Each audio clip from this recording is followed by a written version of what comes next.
Two Dreadheads, In a pod. episode 13. Is it 13? Yes, I think so. I'm pretty sure. I thought last one was 13. I said it Even was though 12. Talking to the mic. even though we, went back on one, I thought, I thought we redid 11. Oh, so this might be 12. no, this, oh, The no, last one, this one might be 13. 12 or 13. I'll have it right when it's time to post it. So a lot to talk about. An exciting episode today for sure for the people. Since our last pod, what have we gotten from music? So Brown came out. Mm-hmm. That was maybe 2 weeks ago now.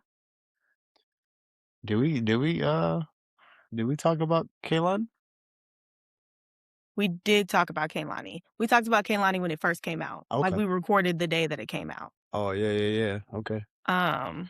So since then, we've gotten Brown. How'd you feel about Brown? I didn't mind it. Okay, so let's go. Let's start with Drake. We can get to Brown Okay. because Yeah, I get it. got a narrative that I think I can make sense. Okay. So the big drop this week was Drake. This past weekend was Drake. Obviously, the only thing people are talking about in the music world right now. Mm-hmm. Unfortunately, shout out to my boy Giveon because he definitely dropped the deluxe, and I think just kind of got. A couple people dropped, and it just kind of got looked over. But as far as like R&B singers, Tone Sith dropped as well. But yeah, I don't. Did he? I've been seeing him do media. Is that why he's kind of been on a press run? Oh, I didn't see nothing about that. I just, I've just seen interviews with him lately, and so maybe he's kind of doing a media run promotion for. Oh, Okay, I have to check out his yeah, project. I I didn't was know it just came out. looking through the music, and he was right there. So Okay. I mean, yeah, that's the biggest drop. So, overshadows a almost whole lot. Yeah. anything that anybody puts out. 'Cause I rock with the joint on the Beloved Act 2. Which one? Can't think of the name, but it features Leon Thomas. So I like that. Oh, yeah, that was good. I gotta sit with that a little bit more. I've been trying to process. It's only It's 5 it's only songs. 4 or 5 songs, but He fooled me, I will say that. why? I'm thinking like a whole nother string of No. He didn't need that. He didn't need that. I would have No. appreciated it. I mean, yeah, but I think double down on Beloved because it's just that good. And if you missed it, You you missed need to hear it. Like, so I appreciate the double down. You know what I okay. mean? Like, I just was expecting like a whole new side of music, not just the 5, but it was a little. Is there something to be said about the government mandated Leon Thomas Kehlani features? they're it right now as far as like maybe not on a super wide scale, but we all know 'em. They've had the records. Okay, but like, what do you think that does for like authenticity of the moment, or like I love Leon Thomas. It, I do not need to hear Leon Thomas on everybody's song. Like, I just feel like you can't. Like, I could just go listen to Leon Thomas by himself. You know what I mean? Like, it don't do nothing for another artist to be next to Leon Thomas for me. Like, it's just kind of like the music has to make sense. I want it to be good and not just forced. Like, oh, this, the swap for a swap that's type. how I'm feeling though with like Leon Thomas. Let's put Leon Thomas on this. Like, and I love Leon Thomas. I just don't think that like I feel like one, it waters down his sound. Yeah. Like just giving it out to everybody. And it's just like it just comes off as government mandated. Like the industry, like it looks bad. Like that has to stop. Like it doesn't look, it's not doing what y'all think it's doing. Like, and I don't think it's doing what they think it's doing for the artists. Either Like, it's not. It's just it's actually killing their steam or momentum or whatever they had. Cause yeah, you're oversaturating it kinda. Cause nobody has motion really like Leon and Kehlani right now, you know, on a series or there's maybe a couple other artists, but, like, that mandated feature, Yeah. them 2 have a lot of motion right now. I just think that that's gotta stop. And I just didn't think it looked good with Givion's Deluxe.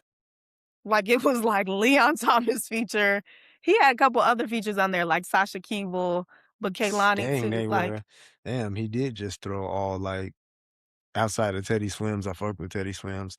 I didn't need him on keeper, but he did just throw singers or people that just got motion right now. it just looked bad. It just Like I didn't like the presentation of that. Like, and you're also 'cause he's also battling against them if we're being honest, in a certain way. you think so? 'Cause who mentioned his great album last year for real? I mean, I think I got nominated for a Grammy. So, people knew and people were aware of how good it was.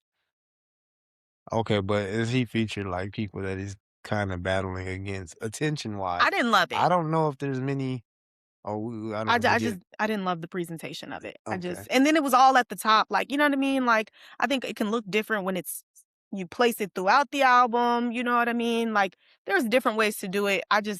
It looked like they slapped the government mandated features on and sent it out. I didn't like that. Said, Like, oh yeah, feature Sasha Keeble. She got a little buzz. I mean, right at the top too. Like, Featuring Leon Thomas, featuring Kehlani, featuring Teddy Swift. Like, come on, you gotta that presentation. We gotta that needs to be tighter. Like, that's gotta be but yeah, it got glossed over. But it wasn't nothing special. I like 2 songs out of the 5 pack. yeah. But Iceman, Yeah, we'd have moved away. Had to give my boy Giveon his hey, moment though. shoulder shine to the people that got Had to glossed give over. Giveon his Yeah, moment though. yeah, Shout out to Giveon yeah. and Beloved Act 2. Um, yeah, Iceman. How'd you feel? Um, Well, let me start since yeah, you I can. tapped into the live stream. Oh, did you? Yeah, so Okay. kicked off the live stream. Um, Okay, so set the stage. This is Thursday night. yep, Thursday Okay. night, it immediately jumps off. I see the first thing just come up. Somebody shares the link on Twitter. So, on Twitter now, YouTube links just like embed right into the timeline. Okay. It's a nice flow, and so open it up, watching it, and um I made it through a decent amount. I wanna say well, I can't say they didn't I realized they didn't play the album in order. They just played videos. Um, I wanna say they jumped around kinda, Okay. but I think they for a little bit, I think they did really run through Iceman and then started going into the BT with the videos. But man, I wanna say I had an underwhelming first listen. I tapped out of the stream at some point. I just felt like it wasn't for me. Mhm. I was really engaged to start the stream. Maybe the first 2 out of the 2 out of 3 songs really good with rapping, Make Them Cry and, Whisper My Name. I thought Dust was okay. Okay. I didn't really like the Ran to Atlanta feature. It was whatever. And, some of the perception around Drake kinda affects the music. Mhm. I can't act like it didn't, and it's not like nothing from the battle or anything. It was more so the imagery and the visuals that I was getting from watching the live stream. Like I wasn't rocking with it, and it was just affecting my perception of the music. So I tapped out of the live stream. Um, was over it. Then I ended up going to sleep. I woke back up. The albums had fully dropped, all 3 or whatever. Tried to play Iceman top to bottom again. It was cool, but it's just a little underwhelming for me a little bit. Yeah, I had high hopes of Iceman, or not even Iceman, just the new music Drake was gonna give us, be elite. I seen the reaction to for all the dogs those years ago, and I tweeted like, "Yeah, make this noise louder over the weekend. Keep the slander up. Hopefully Drake is gonna hear it." Then I need one of his peers to jump out the window and diss him, and then we're gonna get elite music. I didn't expect it to be Kendrick Lamar, but that's how it played out, and I was disappointed because I didn't feel like the elite music came from what I felt like he needed to go through to deliver that. But Iceman is it's good for, What he's been putting out lately yeah, compared to what he's been putting out. It's better than for all the Dark dogs. Demo Lanes, Oh, I would the no, I wouldn't say that. For All the Dogs and I would CLB and yeah, all that. The mixture of that time period, not just to specifically pinpoint Dark Demo Lanes. yeah. I don't really remember that for real, because it was just like that's when I started to be like, you know, when I thought these were little throwaway loosies hitting the net, and oh yeah, it's great. Come on, cool. Like, yeah, I love it. Then when oh no, this is the real deal. Hold on. Then you start to see okay, I was being let down from all the projects. So to lead up to Iceman, it was just like, oh, this is okay, but it's better than all of that junk. So I'll appreciate it for that. So I think that so I mean I kind of have similar sentiments. Like it was okay. Like it was good for what he's given us lately. But not great. I think he kind of pulled a fast one on me cuz I heard him on Make Them Cry, which is the intro. And where I thought he was going to go, he did not go. No, Like he came through hot. Like, you know, 40 told me I got to dig deeper. I'm like, okay, so he's getting it now. He's heard. Like he's heard the criticism of, you know, hey, the music is shallow, it don't hit. There's not been a lot of growth. Um and then he goes to Dust. And I didn't like the way Dust started. The beat switch I felt like made the song a little bit better, but overall it was cool. You go to Whisper My Name, it's cool, you know? I loved Whisper My Name. Um, Maybe the beat, maybe it's okay, the production all around. I like the production. I did not like the beat switches. too many beat switches. I felt way too many. I most of the time, I mean, I liked it on National Treasures. But like I said, it just happened too frequently. Like it was like almost like he couldn't keep an idea going. Um, I thought I did not like Ran to Atlanta. And my opinion of am I tripping or does that seem like the song that they was gonna use for like some free thug shit? Like, do you remember those phone calls when Young Thug was like, y'all need to be doing like a benefit concert for me or like do a song together, you know Yeah, what I mean, to show that we're all unified in that? yeah. That struck me as what that song was supposed And to they be. just moved him all thug off because he wasn't hot enough for it. I don't know if he was supposed to be on the song or because at the beginning of the song, Future says whatever to get Lil Bro out the can.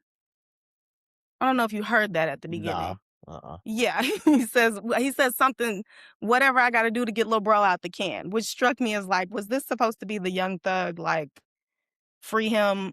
Record, Yeah. Young Thug Drake feature record. But we could have did without it.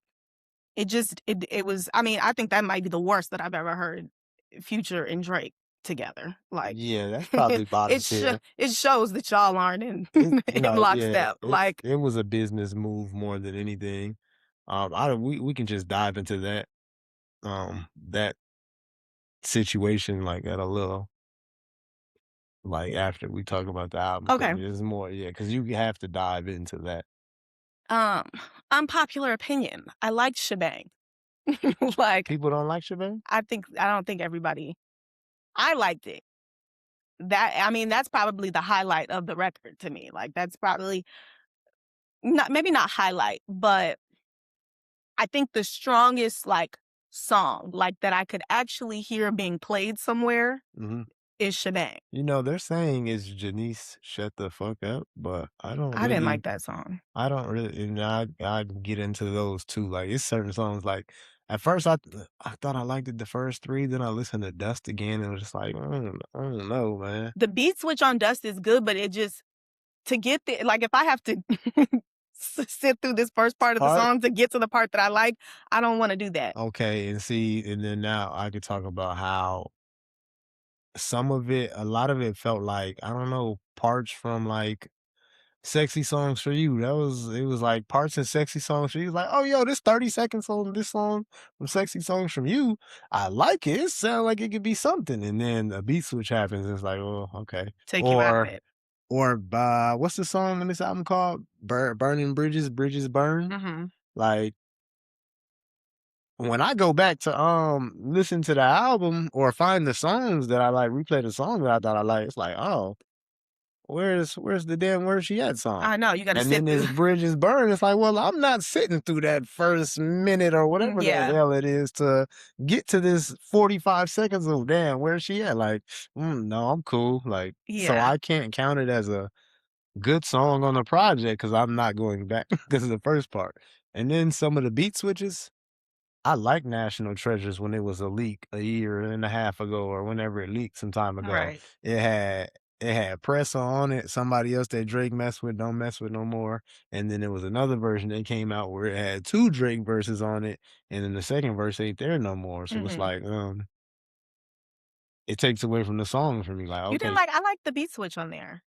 I don't think I I like no beats on I on liked the beat the switch, I album. thought it was good, Maybe and gotta listen to it I again. liked the leak when it first came out. DJ was playing it all the time, like, still, He was going ham. and so I liked the first part. Yeah, I don't know, I like National Treasures. I thought all the way through it was good, I and gotta I probably think that listen to it again. that from Shebang down to probably, like, What Did I Miss? I might even throw like, Plot Twist is cool. Okay, so here's the thing about like, because I feel like he hit a little stride in that run from, like, Shebang down to Plot Twist. The problem is, like, Bees on the Table kinda takes you out of it a little bit, in my personal opinion. I didn't love that. Damn. Disclaimer, 21 Savage, I don't love nobody. Drake and 21 Savage together. Like, I don't that's not a duo to me. I've never seen. Why it's not a duo is because I feel like I can hear, "Oh, Drake, you're just writing these lines and then you're having him say them. You're just having him trying to get a portion off that, nah, I mean, that maybe it might not It fit for sounds you to." better with Yeah, 21 coming saying it. from, yeah. Yeah. And it's like, okay, I'm not impressed. Like, I've never seen the appeal. I've never seen the appeal. I'm not a Her Loss, no, listener. Like, I don't that's not a a good creative pair in my opinion. I don't see the appeal. I don't think that they make good music together. Um, like even and I like Jimmy Cooks for Drake. like I just no offense to 21, but Drake is carrying that entire because it's exactly what I just said. he's carrying that entire duo. Like when they get together, Drake got shit on his back and but then my thing in regards to that is like they get together and then I don't love those beats. Like I feel like the beats are supposed to lend more to 21, but I don't I don't love Drake on them. Also, I ain't like Drake's production over the last few years. That's why Iceman production stood out. Yeah, I think this is the strongest production he's had in a very long time. What was I saying? Yeah, so I mean, I think he hit a stride there. I will say, What Did I Miss sounds better in the context of the album. Does it? Yes. That was a skip for me. Did you? Yeah. Yeah, I definitely think it sounds better in the album. Ironically, with this album, and I'm specifically speaking about Iceman, I'm gonna be real. I did not make it. I mean, I made it through most of Made Up Honor and BBT. That was just, I wasn't going to listen to that. I'm well documented. I do not like long albums. We'll talk about that more when we get to Brown. But even though these are 3 separate projects, and maybe in time I will go back to listen to Habibti because I'm being told that that's the more R&B one. The things that I heard on there, I didn't love. So I was just like, I'm not about to sit through this. Right. Um, I wanna just get our dislikes out the way so we talk of just yes. give it praise because Yes. it's not bad. It's not bad. Um, well, so we can get to the point Mhm. where I started giving it praise and the things that I do enjoy about it. What I felt like Drake did well, or what the situation that he had to do with this album, he was forced to make an album in a sense. Like I feel like I don't necessarily love all the songs. I do think it works as a project, though.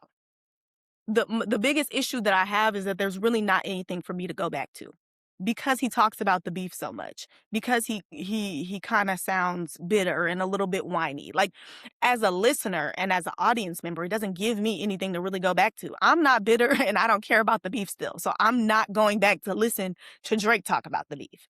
Yeah, I don't really that was my thing. I don't really feel like there's many songs for me to go back to. I really haven't played it back, even though giving it like honest Yes. play.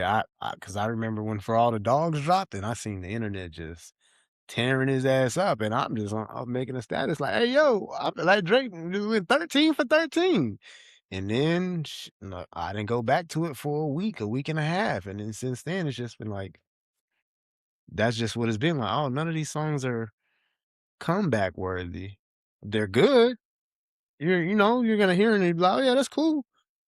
And it never go back again. Your homies make cool music. My homies have made cool songs. And it's like I never cut that joint on again. Hmm. And that's just what it came down to. And also in a way, I feel like he kinda stepped on his own work. In terms of what? Well, okay, first we're just thinking Iceman, and then however many songs is on there, and then we look up now motherfuckers feel like, "Oh, I got 40 songs to." Yeah. And then so instead of me coming out the mix saying like, "Oh no, I got about 5, 6 songs that I like out of the 18 or 17, however many it was," it becomes like, he just went 6 of 40." Like now that sounds bad rather than So this is where I start to shoot Drake some bail because I do feel like part of that is intentional, right? Like, people are having the conversations like, oh, he dropped those albums to get out of his deal or whatever. Mhm. Also, what I think that he was able to do with Iceman is close a chapter. Like I think he's able to close the beef off with this, right? Mhm. Like now from all sides, maybe not Cole, but we'll get there. We should stop hearing about this. Hopefully. I think because you've said everything that you and I was talking to DJ about this because I was like, he's kind of in a catch 22, right? Because he couldn't also come and not talk about it. I didn't even speak on like Because people felt like, oh, I don't want to hear about it. And it's like, you niggas was nuts. I want y'all to know that this y'all that you on that side, not talk about it. You niggas is nuts. I'm finna talk about not only the situation, y'all behavior around it, nigga. I got shit to he looks say. crazy if he doesn't, right? Like you can't just go back to, because then what are we going to say? Oh, Drake's coping. Like Drake's trying to cope. Like, And no, he has to that's some address it. Like bullshit narrative. Like, he yeah, has to speak on it. Like I think that you niggas is crazy even pushing that Kendrick didn't have that benefit of the doubt dropping GNX. Like there were subtle things he said, you know in what I the mean? Like album. you have to speak to what just happened. To just try to go back to business as usual, that's not authentic, that's not realistic. You need to talk about what the fuck just Like happened. Like Kendrick's little lines of what was it? just walk the man down, that'll do everybody a favor. Like All of them. It was all through the it was all like through the project. yes, like You it can't not get it off. you have to speak to it. So he's So, gonna look crazy if he doesn't say yes, something. so the opposite side of that has to what yes, how the situation went down and y'all behavior around it. Like, that's obvious. Like, what do you wanna and yes, Imma send shots back at the other nigga too. It's up forever.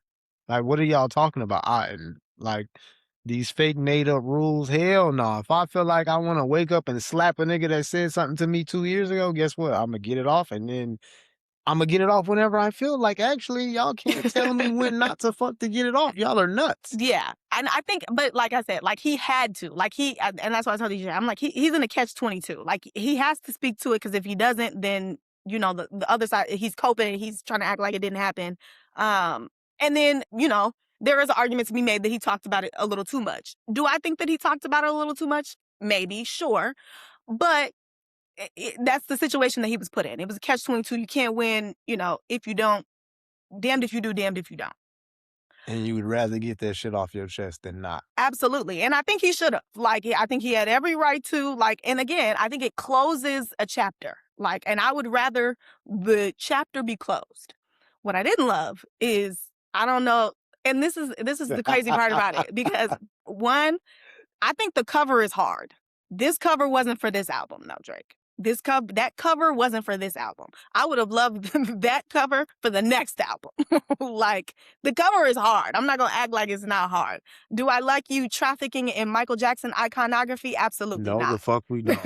Like, Not I don't none of think you're us. anything of the sorts. But if you gon' if you gonna do it and you gonna do it with your chest, make sure that the music matches the output. That cover wasn't for this album. And the short list of people that I did discuss this album with, even when they did like it, they was not fucking with that album cover shit, boy. Like, Not at all. because it could have been hard, but it's just like this wasn't that.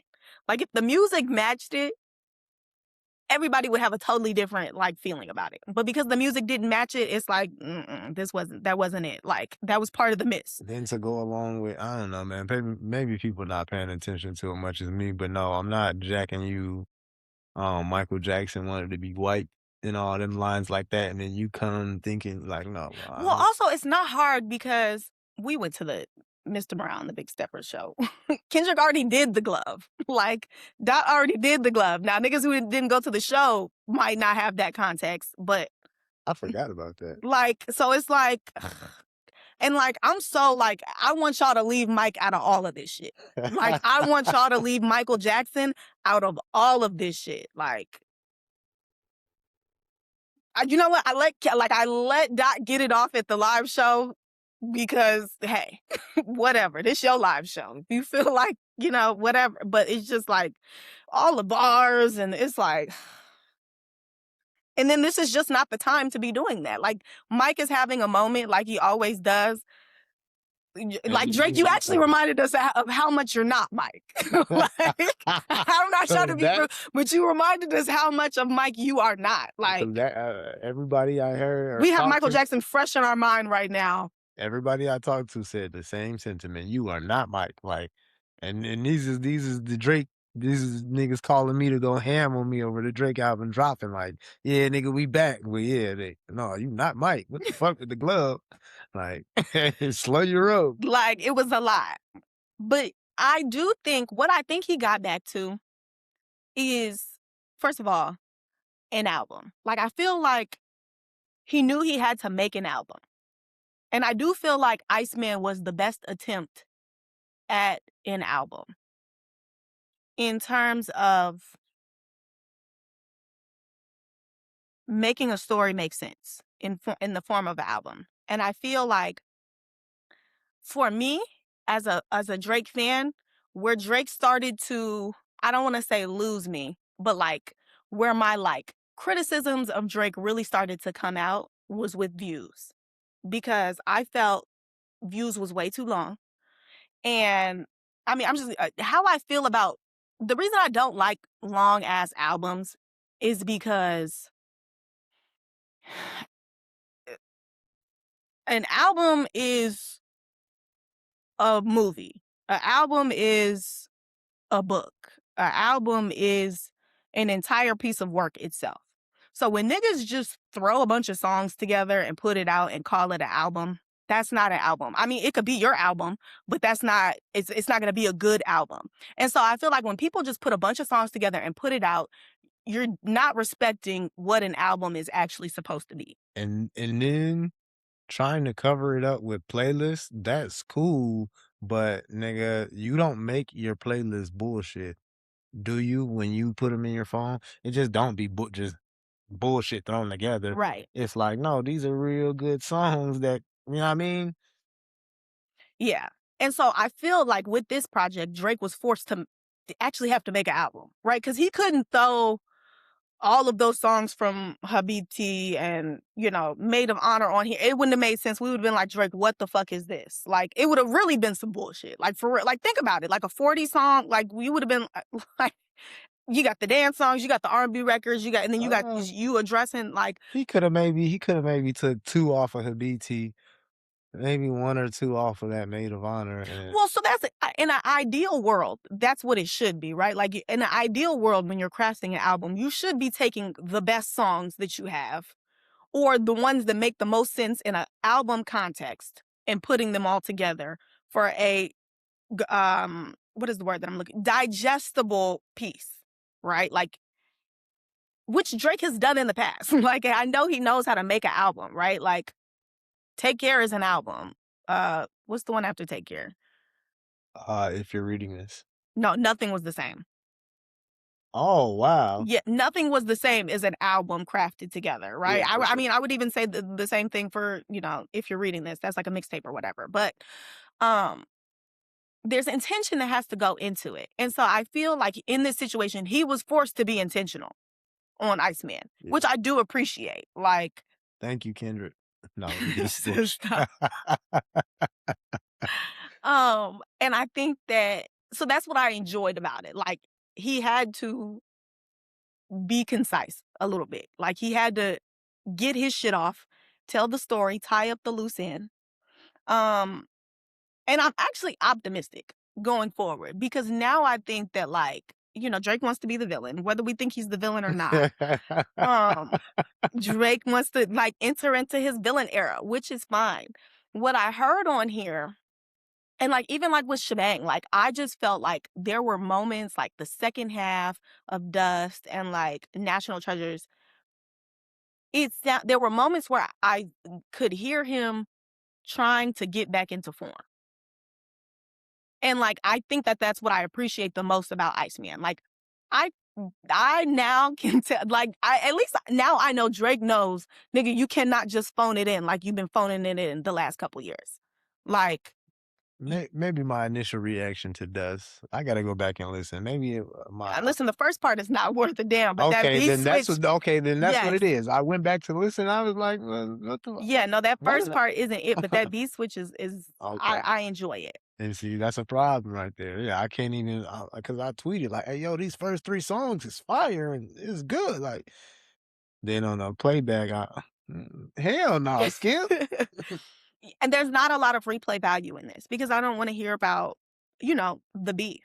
I do think also, ironically, like the rapping was like the highlight of this project, which is like very rare on a Drake album, that like the rapping is what you love the most. I mean, at least for me, like that's never usually the case for me. But I wasn't with all. Oh man, the bars might be there, but maybe it's the flow and I don't know what it is, but the run-on sentence type shit. I'm not feeling that. Now, I can sit here and do that right here. Oh, sitting here potting, lauding, and why is that just how you? Oh, looking at the mirror, I hear you. I don't know to fear you, see you near you. Like it's putting people to sleep. Like That's why I said I think he was trying to get back into form. Like I could hear him. I think what I'm trying to say is like the thing I appreciate the most the is the effort. the effort. Yeah, Yes, and I could sense the effort. yeah. Like I could sense that he was trying. I could sense he knew he didn't have the luxury to just phone it in. You can't. Like after what you just came through, you can't just phone it in. You gonna look crazy. Now niggas is really gonna tear you up. No, for sure. You know?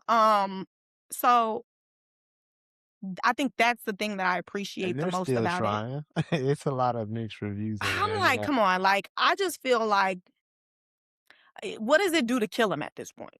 Nothing. That's why, yeah, that's why Joe Budden gave the review that he did. A little soft monotone, not really. I mean, yo, it's a good project and not trying to hammer anything home like, yo, there's nothing left. The carcass is picked apart. So yeah, so I just want, yo, let's get out what we didn't like about it and Yeah. But yeah, like I said, and I think I feel optimistic because this is really an opportunity for Drake to start a new era. uh-huh. You know what I mean? Like now you can close all of this shit off. If you want to go independent, get the fuck away from UMG, all of that shit, not fuck with these rap niggas no more. You know what I mean? Like you could really start a whole new era. And I feel like that'd be good for him. Like that's good for him because Now he has to grow, which is something that we've been asking of him for a long time, and I think that he knows that he has to do that, like, the time has come, like, you cannot, um, coast on, who you've been in the past. I do think that that's kind of what tripped him up, though, like, he's so used to being the hits guy, like, I think that he forgot that, like, Good. you were not made off the hits. Yeah. You made off good music. Yeah, like, I don't it's nasty for Drake to be chasing a hit. It sounds nasty. It's like, yuck. I don't expect you to be trying to chase a hit. You know what I mean? And when you've heard that in these last projects, it's like, Which is why I think Iceman is getting some of the reaction that is getting, him and his fans done boxed himself into a hit and hit maker. It's just like now the people are listening for hits. And I've seen those tweets and things already. Oh, there ain't no hits on here. There ain't no slaps on here. It's like, but there is some good music on here. Does mhm, anybody care about that? But yeah, and then now, Drake used to be the drop music and automatically hits first listen, right. and it's just this amazing music. Now all I've seen is, oh, live with it, let it marinate, listen to the lyrics, dissect the lyrics, break down the lyrics. They're more in depth than they were before. It's like, yeah, but on your fan base and that side was just that's the type of things you were clowning, Mhm. and now it's, "Yeah, listen, and let it marinate." But yeah, but when you just box yourself into the hit maker and nobody is going to give it a fair or maybe casuals aren't gonna give it a fair listen because 'cause they're just Listening for hit. the hits. Yeah.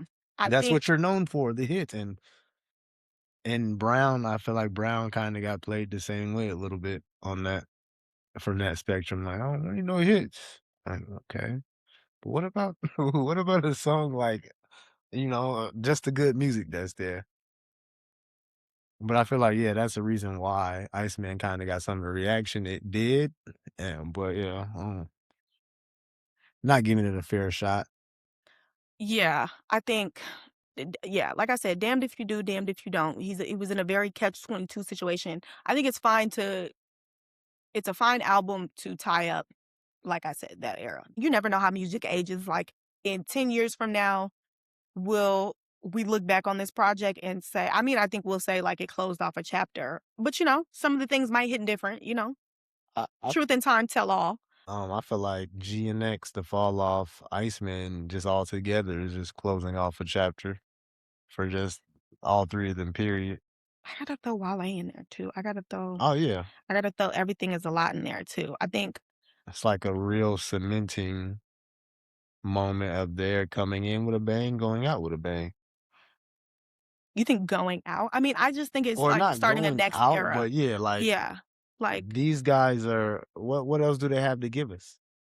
Like in terms like criticizing their work and they're all finna be 40 plus right. by the time the next time they think about dropping. Mhm. Like if J. Cole's not already in his 40s, Drake is probably right at 39, 40. Mhm. Kendrick is somewhere in that range as well if he's not already 40. Like next time they'll be thinking about coming out and dropping and doing, they're gonna, yeah, this was a close off, and they can still drop and do things like that, but Absolutely. I think so you're not adding or taking so away anything on their resume. yes, I would say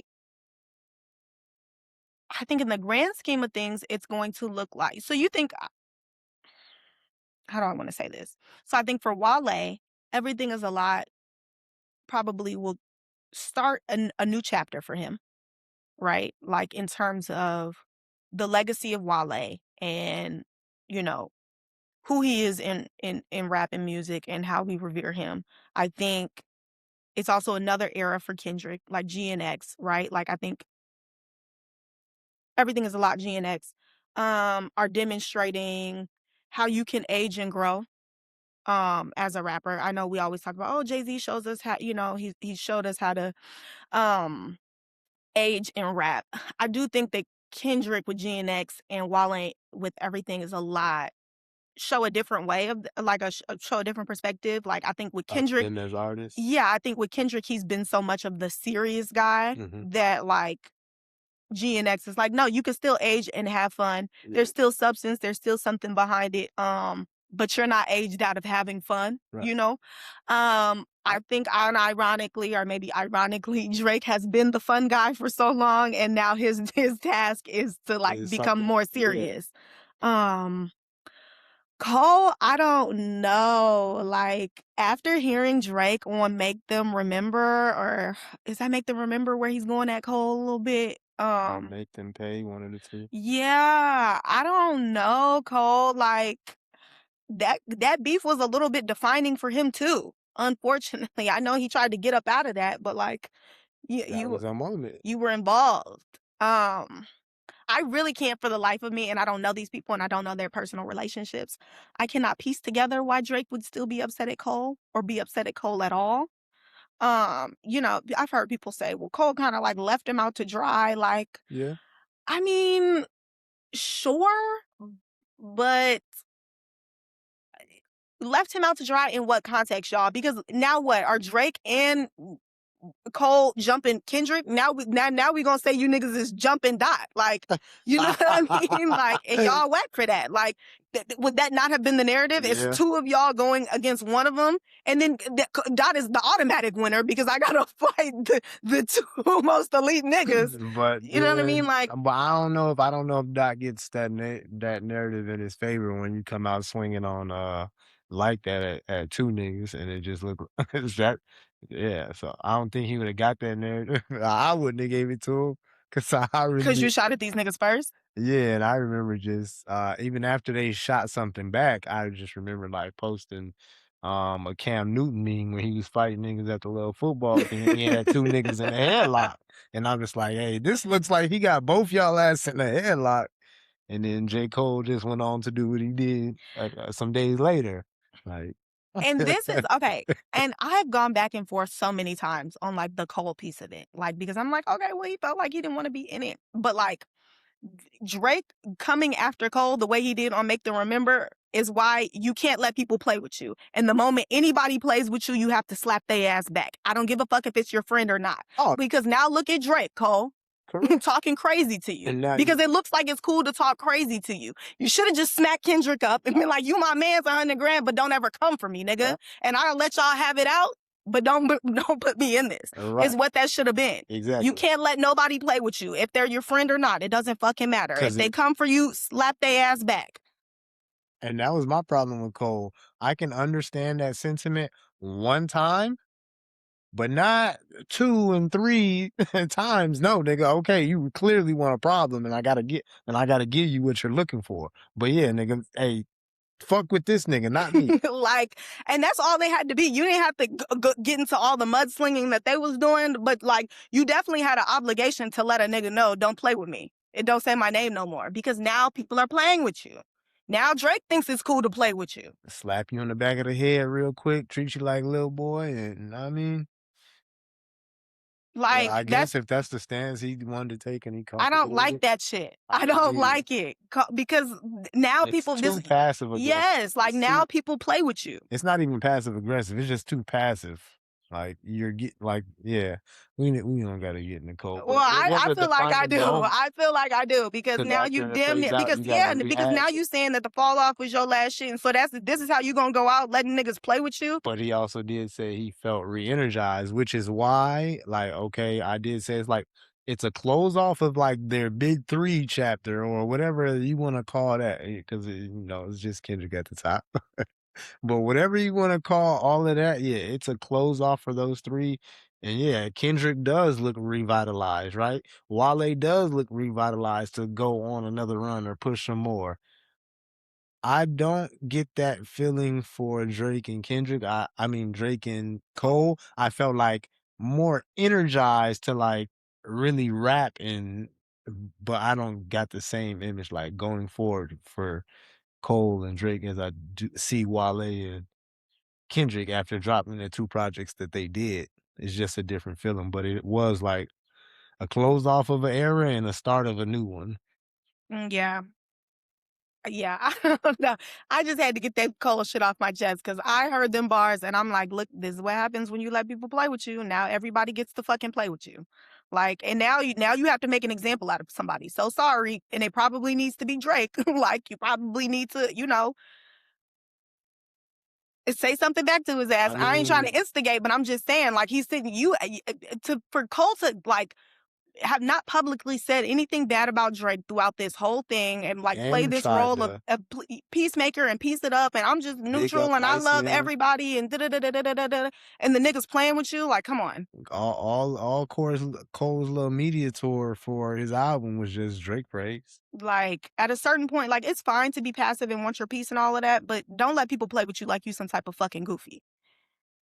No, because yeah, the people standing beside you gotta see and hear that and feel that too. And you're letting Dreamville down. Like Dreamville's something to be played with. Like, look at your head honcho, we just gonna slap him in the back of the head type shit. Like, Like it makes it's it's very not just unserious. about you. It goes beyond that. You gotta stand up for the people watching you and they're next to you and behind you. You gotta have some pride about you. Like you don't got to be egotistical, but you do have to have some pride about you. You know what I mean? And all I can say is do not let nobody play with you. Like, and right now, niggas is playing with you. And maybe it doesn't bother you, but I feel like again, like if you just drop like your magnum opus and what you think is your final, like it just dampens all of that. Like, and I'm too, I don't know. Cole might be a more evolved Aquarius. I pop my shit back.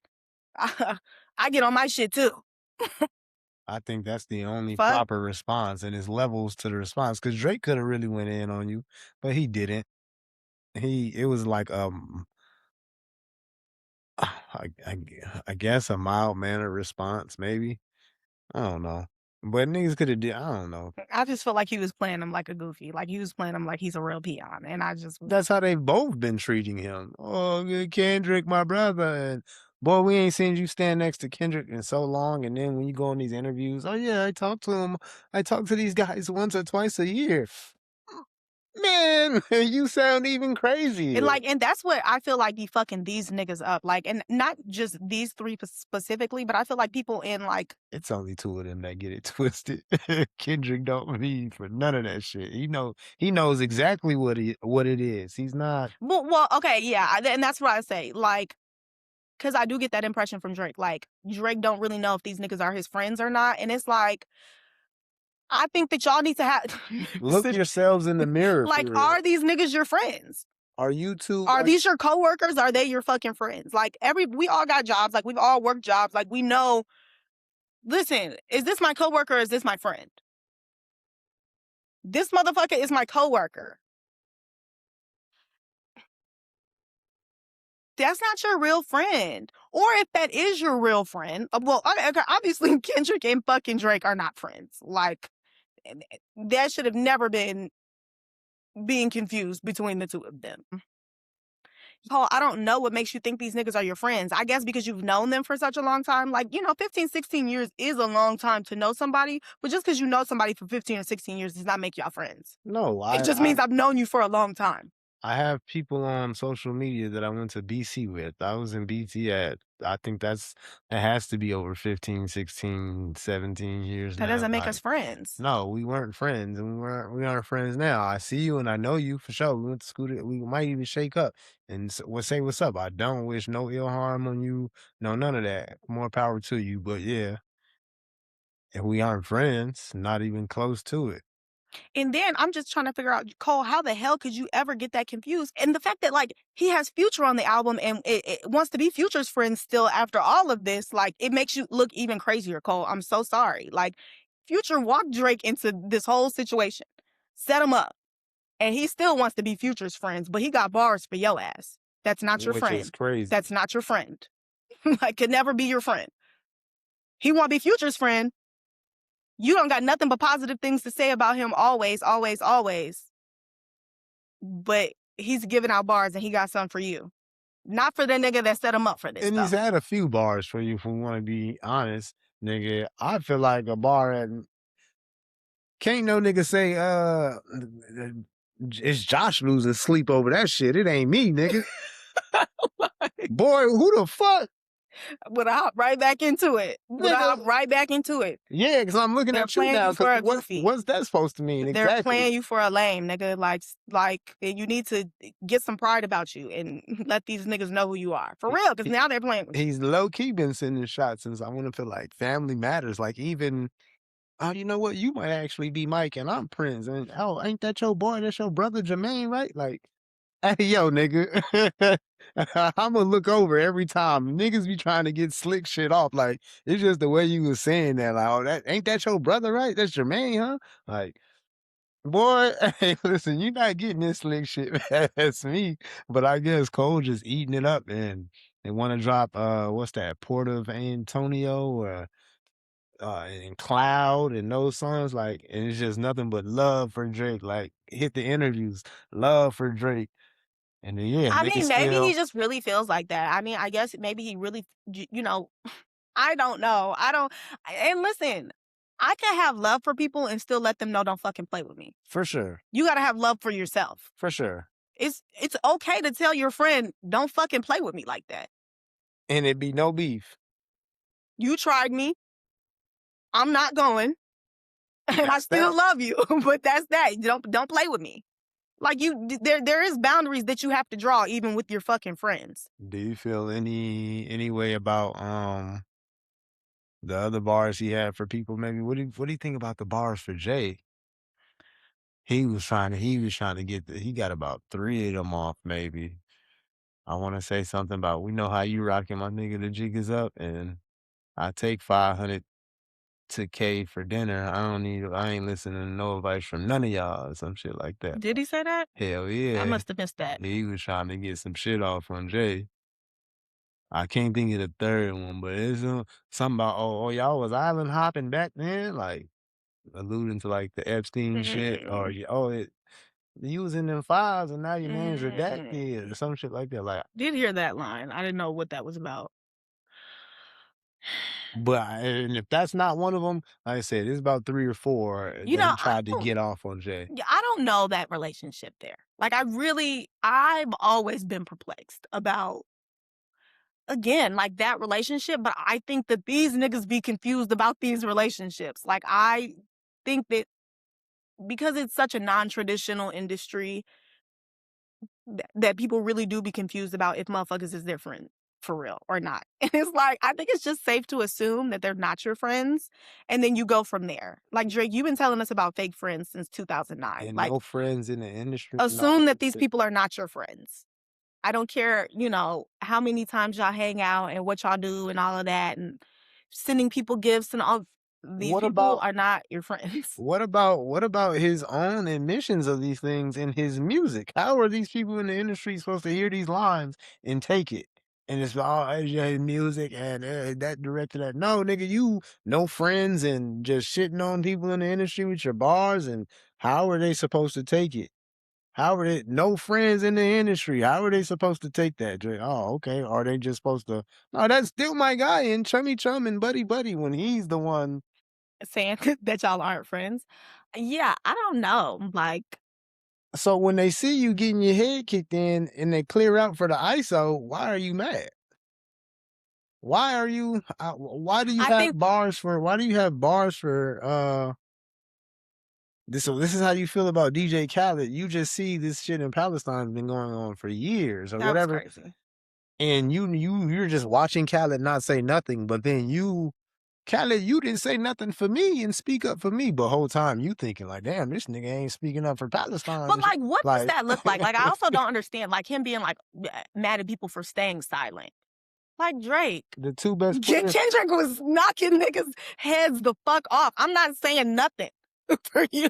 Like, if I'm run of the mill rapper that No, fucks with you, I'm not jumping in that. Are you crazy? So Kendrick can kick my fucking head in? No. but what they Like, but what people also don't want to give credit to Kendrick for is yes, nigga, I'm I'm boxing them niggas out. I'm finna say these niggas' names, and yeah, I dare them to speak up and say something. That's why no, this nigga gave you clout. No, no club bangers or future and 21, and we don't give a fuck about who you hang with, Lil Yachty shit. Like, yes, that's me putting the door on the niggas and daring them to speak up and say something, and they're not.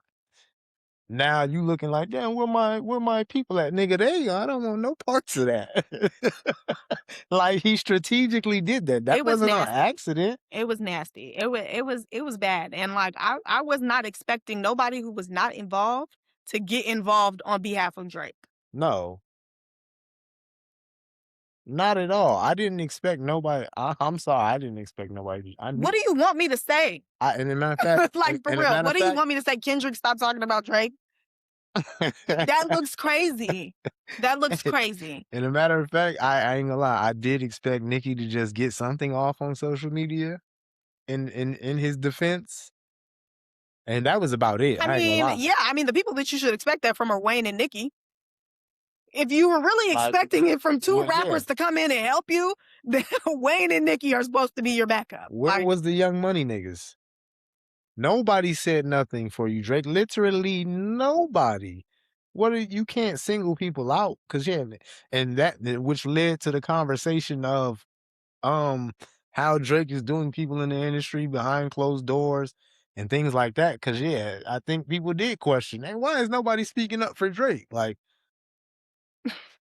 and so I feel like that's where that conversation came from. I just don't know what anybody was supposed to say. With the ISO, like you've seen, yeah, bro, and then trying to push the 20v1 narrative, it just didn't work when you got niggas like Kanye trying to butt themselves in, and everybody's just like, "Oh, shut the fuck up!" Like we And was that was waiting the on the other thing. ISO, Yeah, and that was the other thing. Like, I think but that I feel like he's kind of pieced it up with Kanye behind the scenes a little bit you because think so? yeah, Kanye be bigging them up now. Like it's like, what the fuck, nigga? You were the one talking about God, I got you. the collapse. Shit was crazy. She was No, crazy. fucking wild. Nobody needed that bullshit he put And out. I feel like the fans did a good job of like telling other niggas to mind their business. Ross, mind your business. Kanye, mind your business. You know, ASAP Rocky, mind your business for Yeah, real. one Like, one day when I seen the ASAP shit that day, I almost threw on my OVO cape. I was just like, okay, you niggas are fucking that up. Like it's like we got these two wrestlers in the ring, and then the niggas just start running from the back room with their music playing and getting the show. Like, bro, what the fuck? it was just a lot of hoopla. So it was just like, okay, like the main the main event was the main event. Like, and You niggas on the undercards. like, didn't nobody give a fuck about that? And you know what? I'm not here to relitigate the beef, Mhm. but it was what it was. I don't know what you were expecting anybody to say for you. I don't think, obviously he felt slighted. I'm not gonna act like I wouldn't, if I was Drake, I wouldn't feel slighted that Dot was doing the Super Bowl, like after that shit. Like, I would feel slighted by Jay-Z after that. Like, you cannot tell me that that's not personal. Like, No, it's not. Who was gonna go up there? Who had a better year? He was literally I get that, the but biggest, hottest artist that year. I do understand that. I do understand. There's no way for me to not do my job and who the It's justifiable. But if I'm Drake, like, yeah, okay, cool. I see what you want too. Like, I can understand the perspective of like, all right, cool. Like, I'm not fucking with you neither, nigga. Like, so I can't reward Dot for the work he put in because of you. You're not that important. okay, but like, if we have a relationship, you are letting him get his shit off on me on the biggest stage. Like, there's no way that I cannot I feel have a some. relationship with him too. I gotta support him as well. If you would have won, I'm gonna feel like you're picking sides to though. the victor goes the spoils. That's the only way it looks. To the victor goes the spoils.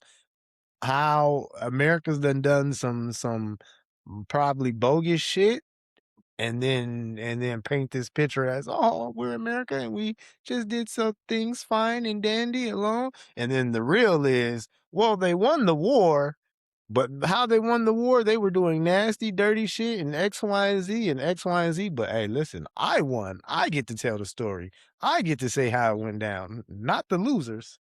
And that's just how it goes. I can understand that. And I do think you're right to some extent, but I just felt like from a personal standpoint, I would feel slighted by that. I would feel like, all right, you picked a side.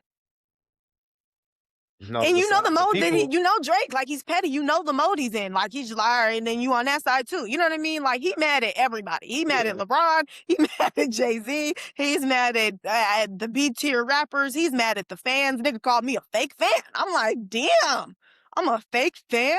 I'm like for real. Like everybody, he had something for everybody on there. Like so, it just was what it was. Like I as a fan, even though Drake might consider me one of the people he's talking about as a fake fan, I want to see him get back into form.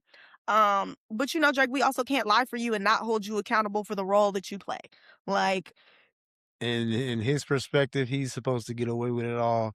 Everybody's supposed to not give him any criticism, not rock with some of the moves he makes or how he handles some stuff. It's just I'm Drake and I gave you guys this and that and shower me with love. And it's like, well, nigga, the music isn't matching anymore. So now, yes, some of your moves look funny and I don't like that. That ain't look that goofy shit you did. And why you hanging with them goofies? Like so, but when the music was superior, everybody got they blinds on and of just course, good music trumps all. so when you don't produce the great music, well then that's what you get. Yeah, we can give Dot the Super Bowl because he just laid down a master class in music and range and strategy. The nigga just looked like what y'all want? Oh, he blindsided Drake. Well, he looks like a fantastic defensive coordinator because he just sent a blitz that just ran the nigga of the century that got Tom Brady looking crazy. Like, you gotta reward that.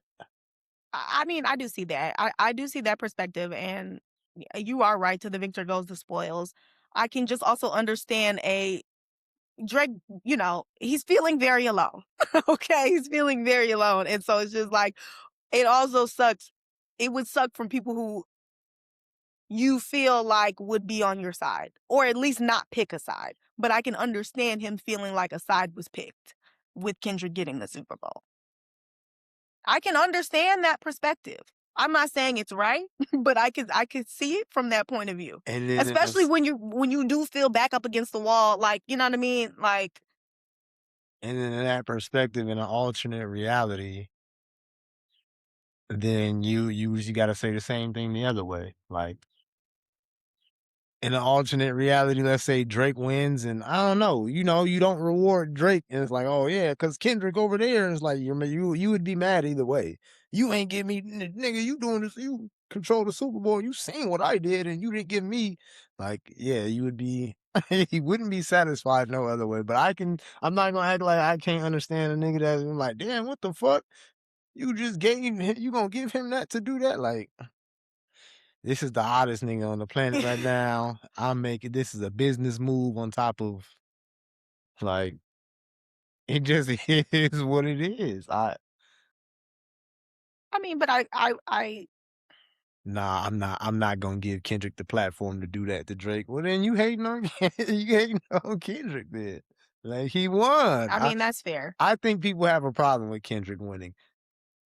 In all reality, the reality is if Kendrick would have lost, we would have seen a modern day lynching. Like, he would have been lynched. They hate Kendrick now that he won. So imagine if he lost. It would have got dirty. So yes, whatever has come and happened to Drake, hey, listen, it had to happen, and I'm sorry. No, I'm not sorry. You lost. He lost. So feeling like, oh, now I gotta.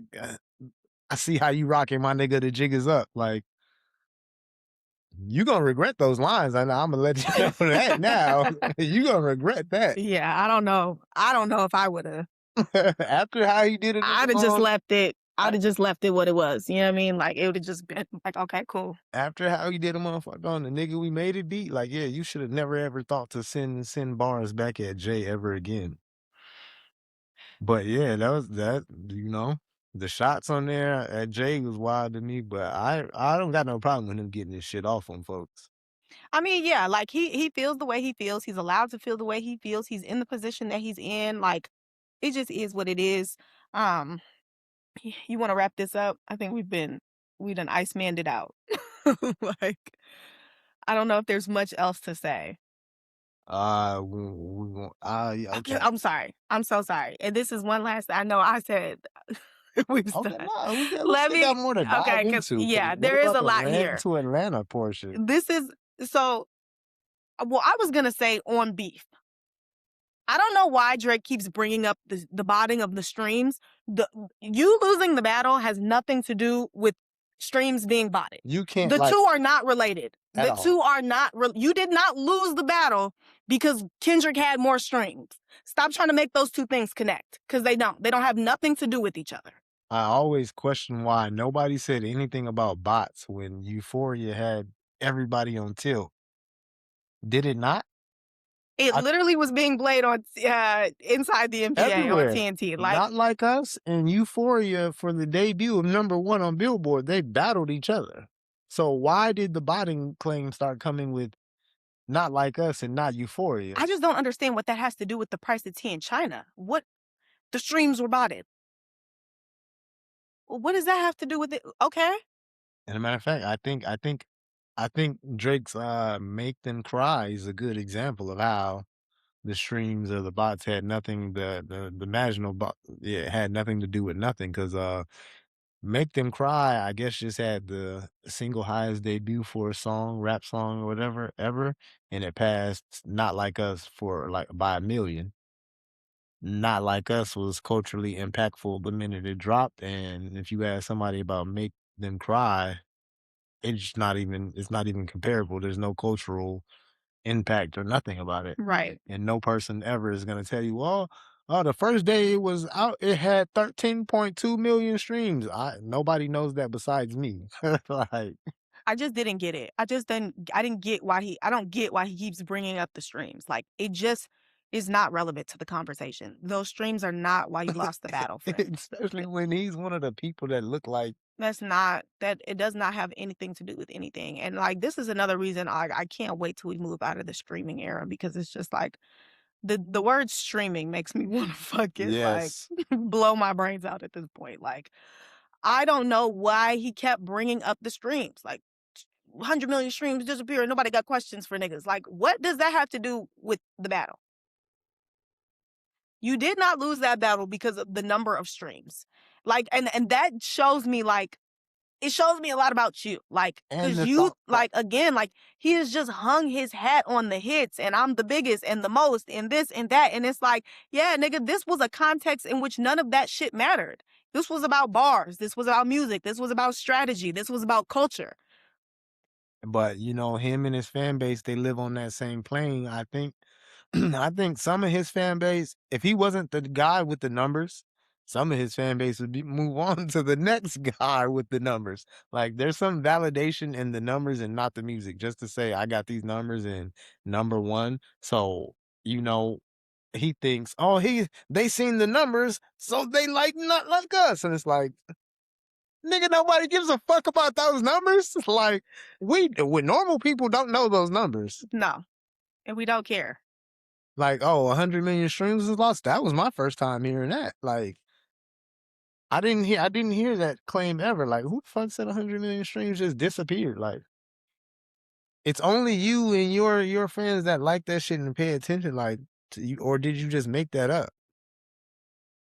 But I think there's some validation brought out of just seeing the okay, I got the numbers. I'm the #1 guy, and that's why they like it because of the numbers. No, your people like it because of the numbers.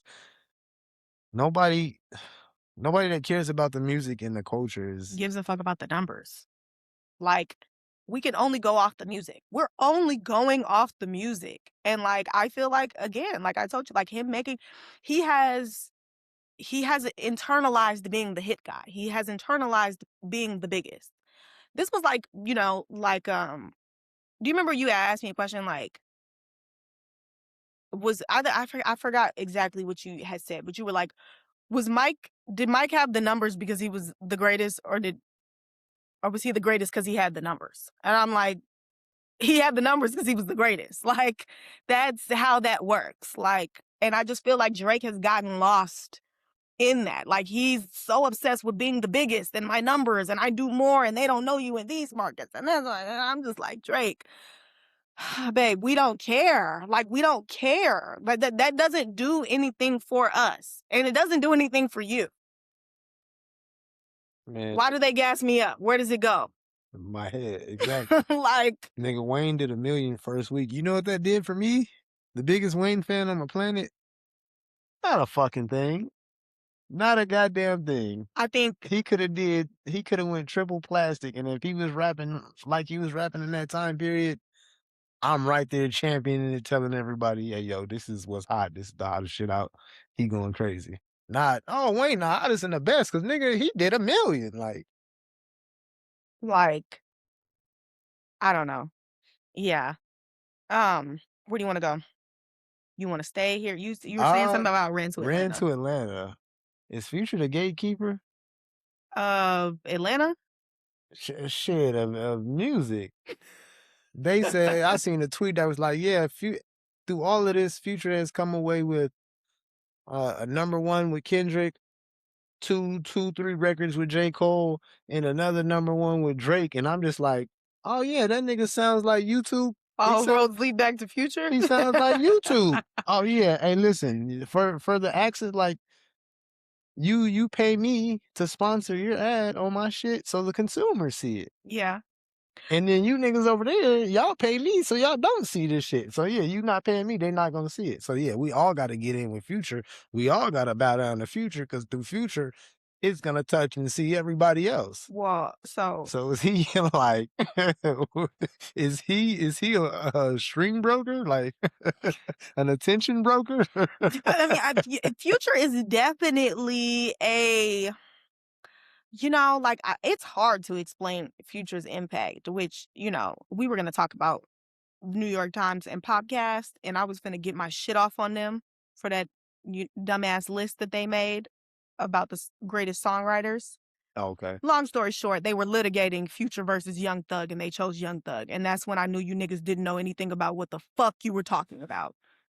Two white men, That's why I ignored that shit. two white men litigating Future and Young Thug. They had Who's the better writer? some, And they somehow came away with Young Thug as the answer. Like, you niggas don't know nothing. they had some other shit about Drake the other day too, and I don't need. Well, I'm not trying to hear like good or bad. I'm not trying to hear nothing no non-black people got to say about rap and hip hop. I don't give a fuck if it's praise. I don't give a fuck if it's tearing somebody don't like down. I'm not trying to hear I you don't get give that a off. fuck about Yeah, your opinions. slow down there. It was fucking ridiculous. There was one right answer, Future or Young Thug, as like the premier artist to come out of Atlanta. And who is the guy? And they came away with Young Thug. Wrong answer, Like forehead. clown. Like, what the fuck? But I mean, and I can acknowledge Young Thug makes like good songs, but like I'm not He gonna don't have lie more to hits than Future. He don't no, have not he don't gonna. have nearly as many hits as Future. And if you knew anything about fucking hip hop, you would know that on a versus stage, Future could actually stand next to Drake. Yeah. And if Drake don't play them songs right, It's raps. It's gonna cause Future is sending everybody. I don't know nobody that don't like you remember we was at that party and it was like when all goes fuck, what'd you say? You just like, I don't know, but when shit's getting sticky on on the the ox, ox, play a Future play song. Future. Niggas, you can throw on Drake and son, niggas might have a problem with that. Because you got to play the right Drake song. Yeah, so You damn near cannot play the wrong Future song. no, you can't. It's not I don't think it's possible. Or, I mean, it depends on the crowd that you're DJing for, but there's a lot of different places that you can go with the Future. Which do you want? Are you trying to pander to the niggas? You could play Stick Talk, get them into a, a, a frenzy. You could go Collection, pander to, you know what I mean? If it's more of a chill vibe, like there's so many different places you You could can take it. go, yeah. But niggas who know music know that, right? If we're having a conversation about Future, about influence and modern music, I mean, Josh, if you would have watched this fucking interview and the shit that they were saying in the postmodern era, I'm like, what the fuck are you niggas talking about? Don't ever, we're talking about Future versus Young Thug. Don't ever say postmodern. I I don't want to hear that. Hey, shut the fuck up, white man. exactly, that'd be my thing. That'd be my thing right there. Um like, it was ridiculous, like, What are you talking about? Like, I had no idea what the fuck they were talking like, not a single clue what they were talking about, Josh, 'cause like, you get that off in a room full of black people, yeah, it's going to be like a 80 a you 85-15 actually wouldn't do that in a room full of black people. You would actually shut the the fuck fuck up up. because you know it's What time for me to shut the what am fuck I up. talking But about? you're around a bunch of other white people and one black person who wants to like be cool with the white people. So you want to sound like you know what the fuck you're talking about. I'm just looking at these two fucking doofuses like, please shut the fuck up. Please shut up. Why are you two the niggas to be talking about this? Like, why? Mind you, the two people who sat there with Jack Harlow and let him get off, I got blacker with making this album. This is Goofies. who's on y'all list, Complex. This is who y'all are talking about is one of the most influential voices in hip hop. Meanwhile, you got Rob Markman at 35. Come on. The podcast is on there? Yeah. They were like That's how unknown unconscionably high. that's how unknown they are. I probably seen that name, didn't even recognize it, and just like, so yeah, that's Blew crazy. me. That's Blew really me. crazy. But yeah, I had just wanted to just, like you take about just the ran to Atlanta, like, yo, you really just rock with Buddy, like nothing happened in Joe Budden podcast and then trying to say, oh, Future's spineless and don't stand for nothing. In his position, he don't gotta be the one to stand for shit. He can stand on, "Nah, fuck you, Drake." But, yeah, if The you Future little is the cool guy y of rap. yeah, Like you gonna little everybody wants to be friends with Future. Like I'm sorry, that just is what it is. Like he's just the cool guy. Like so trying to paint that, "Oh, he's spineless and don't stand for nothing." No, these little niggas, they treating me like the big homie, knowing I'm doing them bogus. like Shameless ass shit. That's some shameless shit on Drake's end, not Future's end. I don't get that. And that's what perplexed me. I was just like Drake, like you was getting your shit off on everybody else, and then like, but even I knew that that's how he was feeling because in Family Matters he was going at everybody, and then when it came to Future, Future, my brother, it make me sick to my stomach that we going through it. Like, hold on, the nigga that just set you up. Everybody else is getting real shots. Metro, shut the fuck up, you hoe ass nigga. All this shit. But Future, I love you so much. Be my best friend. Why we even into it? It's What? I'm confused and What? it's like, all right, man, No way. real niggas see what's going on. You know who you came. I was floored, He Josh. led he Like, led the charge. It only kind of got to where it did because Future was leading the charge. That's two big portions of the culture. Like, like, and yeah, I don't know. Yeah, man, that ran to Atlanta shit just not a good look. For Future, for me, it just yeah, nigga, are you the gatekeeper? I think it was whatever for Future. Like, and again, like, I cannot get over whatever it takes to get Lil Bro out the can. They I just don't, slapped together a record. like, it was not, nothing about that felt intentional. Nothing about that felt like anybody wanted to be there doing it. Like it just felt, I don't know, it was very forced. I don't think Drake should have put that on the album. Like, And I'm getting tired of him with the to me, it's a white man's move. You make a white man the butt of the joke, and it's just like, "Oh, yeah, I'm gonna lean into the joke. Ha ha, nullify it, kill it." No, that's not doing what you what? Wait, what? I'm gonna lean into the joke. Of I'm gonna what? make the white man the butt Oh, of a joke, and then I'm gonna lean into it like, "Oh, yeah, I'm gonna name the song ran Ran to to Atlanta. Atlanta." Yeah, I Like, mean, I guess I don't know. I'll make the BBL Drizzy shit is popping off. Oh, you know what? I'm gonna lean into it. I'm gonna throw it on my next song, and I'm gonna rap over it. Like, the lean into the joke shit is not you're not doing what you think you're doing. It's not 2015 no more, man.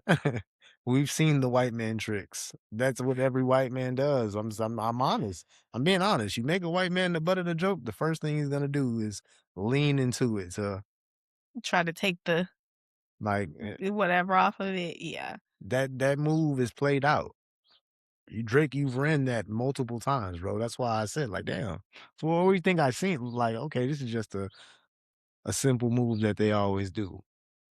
And then I'm so sorry because I don't want I don't want to I sit up here know. and look like I'm talking bad about Iceman, but Too Hard for the Radio, you shoulda that should you shouldn't have did that. That shouldn't have been on the album. You coulda just left that alone. Like, there were so many moments where you coulda just left alone. Like, you did not need Ran to Atlanta on the album.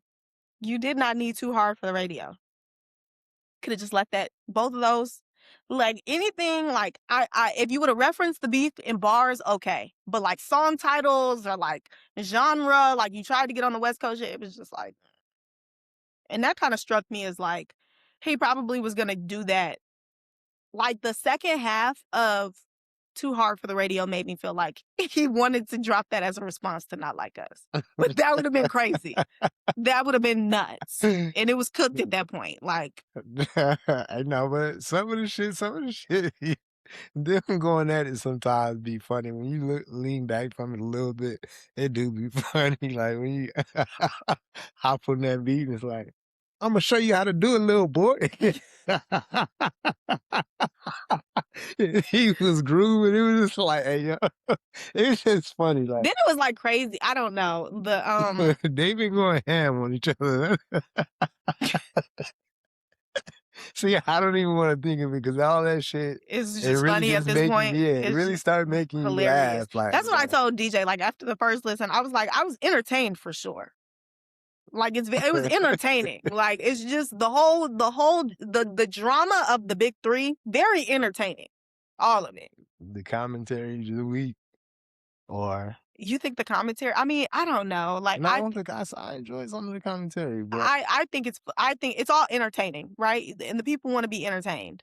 Um, but I do think it's cooked. I mean, I don't know, though. We'll probably never unfortunately, now all 3 of these niggas are tied to each other forever. mhm, You in have a all way that they weren't before, but they were all tied together. But now the knot is just like, I you can't you untangle it. yeah, you can't talk about one without talking about the other 2, Like, unfortunately. Like, you gotta get some scissors and just cut the strings and start fresh from you niggas wherever you're you linking it. truly are the big 3. Y'all are really y'all are a package deal now. You know, and I think it's always been that way, but, like, now it's just cemented, like, the legacy of it all. It's just, like, those 3.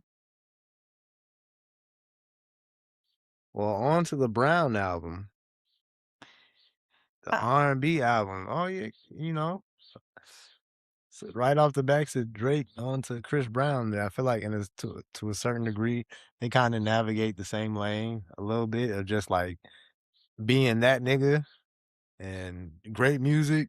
So they navigate the same lane a little bit.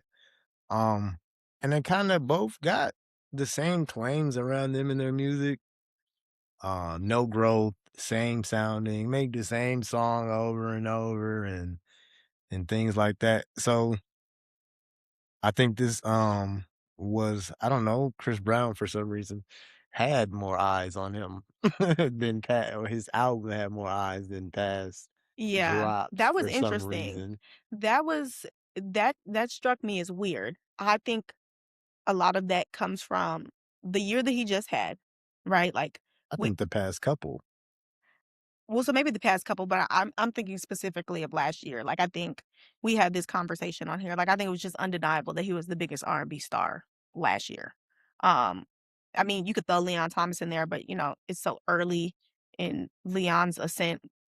Mhm. When we're talking about more, I don't wanna say more established, but, Chris Brown just has had a longer, more storied music career.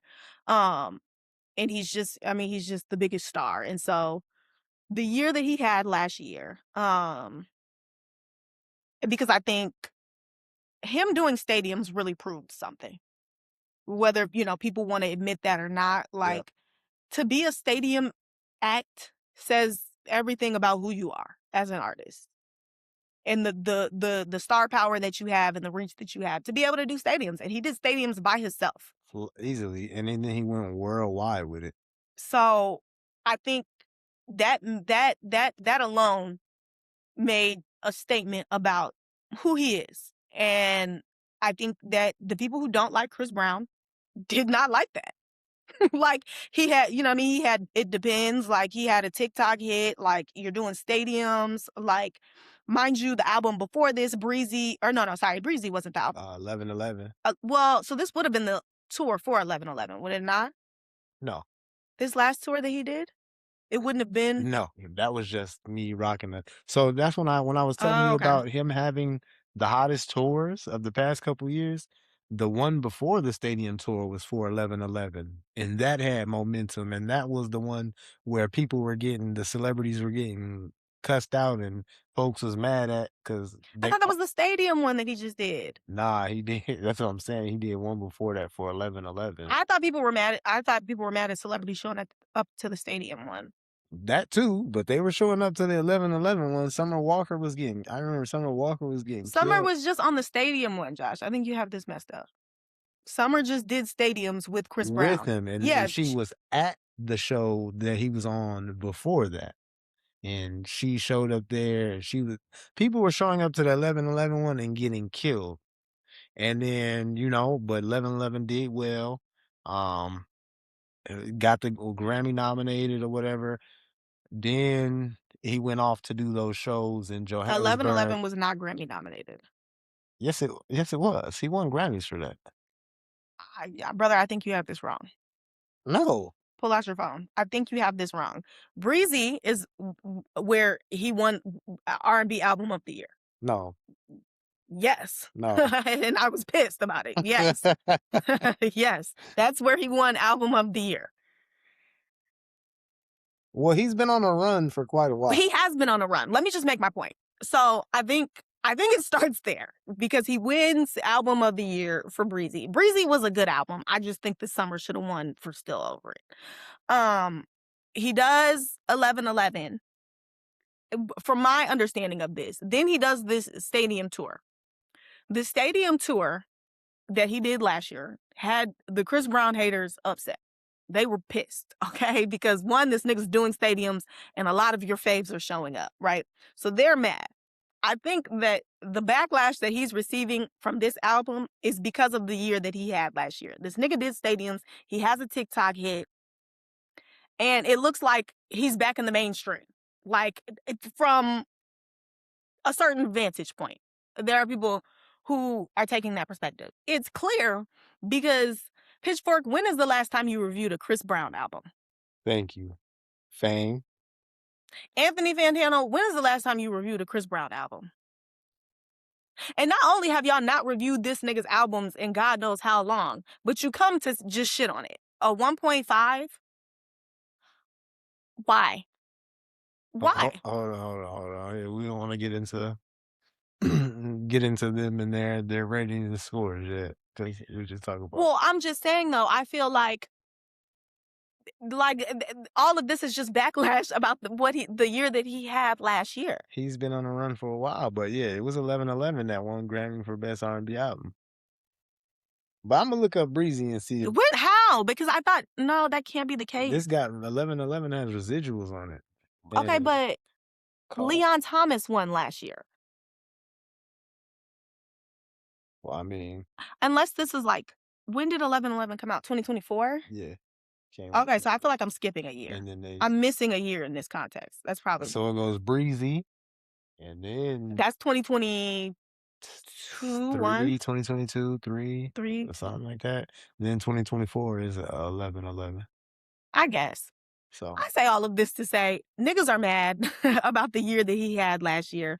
And essentially, he was getting ready to go ahead and do it again with Usher and do these stadiums. And the Chris Brown haters do not like that.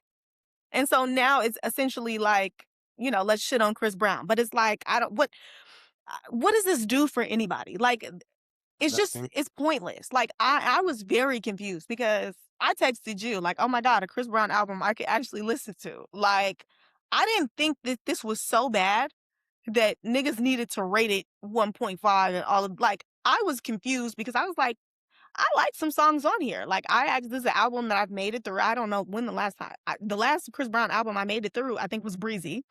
Yep, that was the short end, and you liked it. And I Yeah, liked it that I one. couldn't believe that. And so, songs on here, there were a lot of songs on here that I really liked. And, the return to traditional R&B, like, I liked hearing that. Um, And so I felt like it was just petty to me. Like it was just like platforms and institutions dabbling in pettiness because they don't like Chris Brown. And it's just like, okay, They're mad that they had I told you a while ago the industry was gonna have to swing back around to Chris Brown, and it kinda did a little bit, but they're mad that yeah, this is one of the guys. I seen this, little like a video timeline thing of like music throughout the time and the record sellers and the things like that. mhm, And when it gets to about when Chris Brown gets on the scene, he doesn't leave even after 2009 and the drama happens. His numbers are still there floating, but you see the Drakes, the Rihannas, the Nicki Minaj's, but it's here goes Chris Brown right. around that 8th mark and the timeline's going. Some artists have disappeared and Chris Brown's number is still going. It's like, yeah, among his peers, the big peers, he's a you got the Nickies, the Drakes, the Rihannas, somebody else, and then there's Chris Brown. Oh, Beyonce, and then there's Chris Brown. He's the top 5 seller record maker, getting the plaques, the performances, and y'all don't like that. And it's like over a period of time, like period of time has went around so long, there's more people coming from young to of age and other things and generations. And yeah, oh, who that guy right there? I think part of the issue that the mainstream media has with him Is he is never went away? well is that he never went away and that he is a testament to the fact that y'all don't dictate anything for the culture. The culture dictates who's going to be around and who's not. Now, we can have a conversation amongst the culture of um the men that we platform and, are we giving way to men who are abusive and things like that. That's a conversation for the culture to have. Pitchfork don't dictate that though. No. You don't get to tell us who got to go away and who gets shunned. You just don't dictate that for us. You don't dictate that for black people. That's a conversation amongst black people about who gets to stay and who gets to go. It had the nerve to had the nerve to have on there to say Chris Brown's doesn't justify Chris Brown's return to the public eye. Return to the public eye? It's That's silly. like It's silly. who's writing But this? that's what I'm saying. Like last year, they were confronted with the fact that Chris Brown is who he is, and their blacklisting of him has not.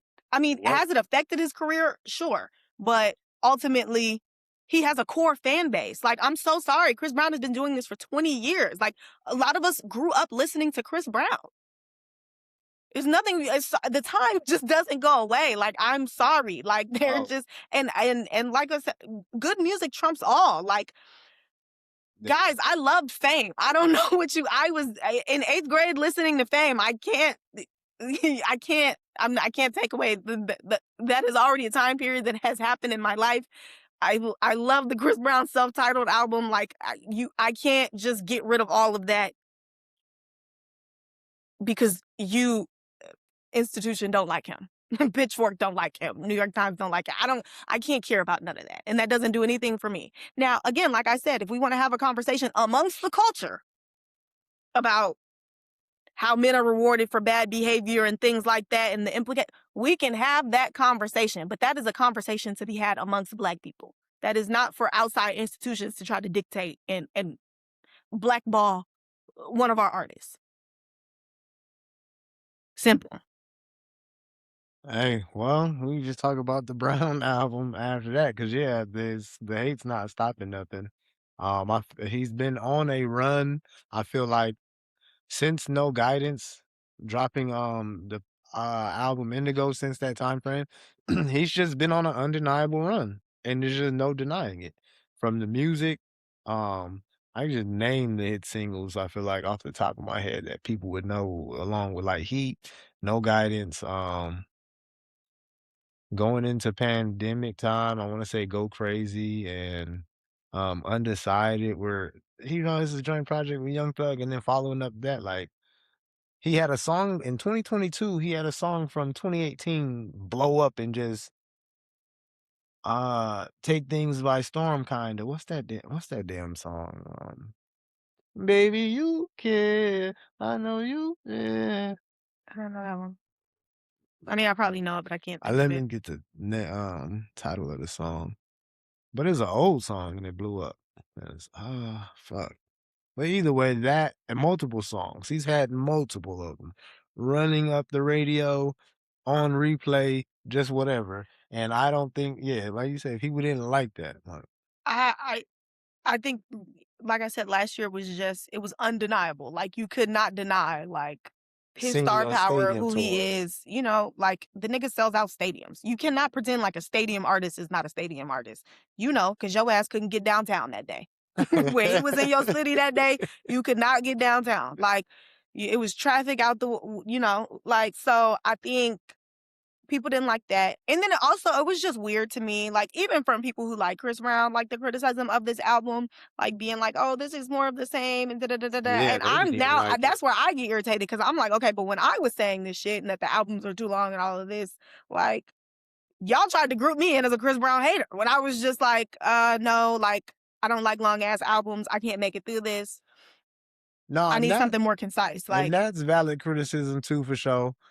And that would take change on Chris Brown's part to do something different because people was like pointing out like, yo, since the beginning of time for Chris Brown, he's never done a concise small album. It's always 18 plus songs going from or 21 plus songs. mhm, Like so but yeah, that would be a criticism and a challenge to him. Like, yo, give me something 16 songs yes. from him would Which be has been my criticism for a very long time and, like, my biggest criticism, you know what I mean? Like, I don't but again, that's criticism that I have of any artist, and what I expect from an artist like Chris Brown and like Drake, like I just said, I just feel like they're big enough artists and they're seasoned enough artists to I would expect them to just respect the craft of the album more. because Like, give yeah, me your best work. there still be stuff for them there's still something for them to be gained. I didn't like the Chris Brown return to a public eye comment type shit because that's like tone deaf to me, like you just don't know what you're talking about. But yes, nigga, I could tell that there was more eyes on this Brown album than before. Simple as that. And if I can recognize that, nigga, you should be able to recognize that too and let me come different and cause why? There's more to be gained from you. Kill that fucking tour. I bomb this fucking album. I'm gaining something from that. I go and kill this joint tour with Usher. I'm ascending more star power Mhm. again to a level again. Yes, there's something for you to be gained, and to act like you can't. It's just nonsense. People were trying to get that off on Drake. Oh, well, what do you guys mean? It's his most important album to date, and it's high stakes behind in this. Yes, nigga, there is. Like pretending that there's not is just a lie. Y'all, oh yeah, this album is gonna do 700 first week. Why do you think it's gonna do 700 first week, but you don't think there's nothing behind this? You can sense that 700 first week is coming, but you can't sense that there's more eyes on it than normal. There's something to be gained. I think that, like And so that's where you come in, correct that. Like you damn near on almost on a not a clean slate, but like you're going to be judged off this. And Browns people, oh, more of the same. Shrimp Alfredo filler music, and it's like, okay, you probably kind of missed your mark. Even I was looking at it a little bit. I don't know. I could just tell, so I had high expectations a little bit. Not really, but I was just expecting, like, just to crush the fucking moment. mhm. And yeah, it didn't. I feel like he didn't. But then just listening to the music more with a clear head and shit like that, it's like, hold on. These features to start the album kind of kill it and suck, but I like the intro. It's different. I like this song, and then, make it past these bogus songs with the bogus features, and it's like a good slate of nice little songs that I Yeah. like and have been replayed. Yeah. So, but if you come correct, you have a chance to just, Yeah. something to be gained. Um, yeah, I think that had he tightened up this album and, like, been intentional about it and not treated it like, 11:11 or, the longer projects that he's done as of recently, I think that that would have made more of a You know what I mean? Like, it would have been more of a what's the word I'm looking for? A moment. More of a moment and, like, solidify and, like, I'm here, you know what I mean? And I'm undeniable. Like, and you can no longer deny me what it is that I'm due or who I am. You know, because like you can feel how you want to feel about an artist. You can feel how you want to feel about Chris Brown, like, but the work is the work and it speaks for itself. Like, and again, if we want to have conversations about men in power and what they do with it and all of that, that's a conversation to be had. But like, you also have to confront the work. Like, you also have to confront the work that they put out and like the impact that it has. Like, I just he can't be ignored, you know, and I don't think that it helps to for these platforms to try to throw salt in the game or whatever they're trying to do. Like, it just muddies the water on something that like we have to litigate as a culture. Like, Chris Brown is a part of our culture, whether Pitchfork likes it or not. Nigga been here for 20 years. There's Whether nothing we you could do. listen to him or not, it don't fucking matter. What songs on the, album did you like? Cause I was shocked when you sent that text back, cause I wasn't feeling off I'd the have to first listen to the listen. track list. Off the top of my head, I liked In My Head. Okay. Um, I have to look at the track list because I'm blanking. That's probably my favorite song on there. Okay. What comes after that? I think Body Goals. I did like Body Goals with Tank. Like, Nobody seemed to like I that. did like it. Like, It kinda grew on me. um, Fallen was cool. I kind of like Fallen more with the video. Like, I like the like sinners kind of themed, and he had all the R&B singers in there. Like, I thought that was tough. Um, People didn't like that. People don't like anything. People are not liking anything It about this. it's Um, The Fallen was one song where it's like, they were just like, "Man, you guys are getting on my nerves because you guys are saying this stuff about the music he makes and how it sounds, and then for a lead single, for one of the lead singles, he makes it Fallen and tries to, yeah. it's not like it was ultimately like a new sound for him because he's People. dabbled in it.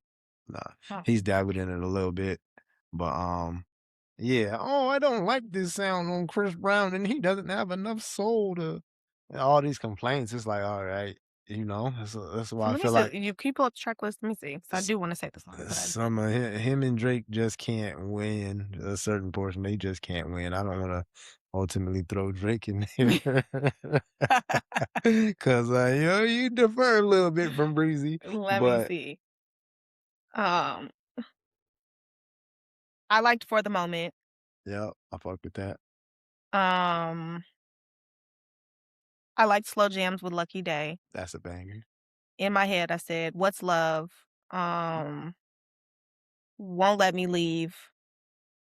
Um, I think those are like Body Goals. I said that. I think those are like I like that little run from Slow Jams down to Body Goals. I thought was good. Um, it's still on the longer side, so I'm not remembering some of these. I think Your Time maybe. I'd have to listen to like the last half of this again, but this was the portion that stuck out to me, and I was like, "Oh, this is actually not bad." Um, so yeah, I mean, I thought it was cool. Like, I didn't think it was any different than anything that Chris Brown has done recently. But for this one to get unnecessarily killed, I just felt like it was, you know, like I think it's a smear campaign. Like, I think the album, I don't know. It maybe could have been sequenced better. I like Obvious. I like the intro track, Leave Me Alone, and mhm. Into Obvious. I'm not here for Honey Pack. I see some people like that. It was silly. It See, was very exactly. silly. Like, which I thought was funny. But I'll get into it on a deeper term. It depends. Just it's I guess a hit song. I don't It sounds better on TikTok. It But sou- you gotta just throw that in there because I just read it up. yeah, Like, but it definitely sounds better on TikTok. Like, I never had a problem hearing it on people's story. I think hearing it in its full, I was it's a like, skip every time. "Eh." So, The chorus saves it for sure. Hate Me is cool. It's not really a standout, but it's cool. It's cool. Call Your Name has potential, I wanted to say that, but I'm but like, I didn't know how but to Sexy Red and Glorilla don't go on there. I feel like I think he swaps a lot. Like, "Yo, I'll do a song with you here, just" Yeah, that's how he likes to work, and that's what I think he was doing, just a swap and just throwing them on something. Um, Not in that moment, but, yo, we've probably worked before, or I don't know. okay, He's just throwing hot names on a song, and I liked Fucking Party, but I don't like Vybz Kartel. I don't like I his don't part remember on that there. one. And then same thing for Red Rum. I think Red Rum has potential to be That a was a cool good one, song, yeah, but Young Boy kills it. So in between that space, I feel like if you get these features right on this song, then it goes into for the moment, mhm, which is a good song, a little cool song, and then it goes into a good song like Fucking Party, but Vybz Kartel kills it. He doesn't get it right, but if you get the feature right, boom, you got a string of 3 little good songs and a pivotal part of the album into Red Rum, which Young Boy doesn't get the feature right. So for it would be a long list of down to, like, Right Here to What's Love if you get the features right. And it's like, "Oh, no, this is a whole string of a good portion of the album where this is like, oh, no, this is a pocket." yeah, But instead, you gotta, I skip can play around. some of this, skip. I can play that, cool. Then play this It's song, alright, skip. yeah. Play some of that, skip, and then yeah, so it throws it all off, which lends to people trashing it. So I think if he killed the features, What do you think that is? Like, a seasoned artist not respecting the album? yeah, he didn't recognize the moment fully and totally. But why do you think that that is? Like, why do you think that that's happening with, like, artists who are as big as they are, like a Drake and a Chris Brown? I hate to keep bringing Drake back into this, but, like, I would expect you niggas to know, like, I was watching an interview with Jack Antonoff, and he was saying, like, one of the base frameworks that we used to operate off of music is, like, understanding that album is God, God is album, or album is God. And he was like, that framework has been lost. Like, niggas don't treat the album like God, like in the sense of respecting it as the piece of work.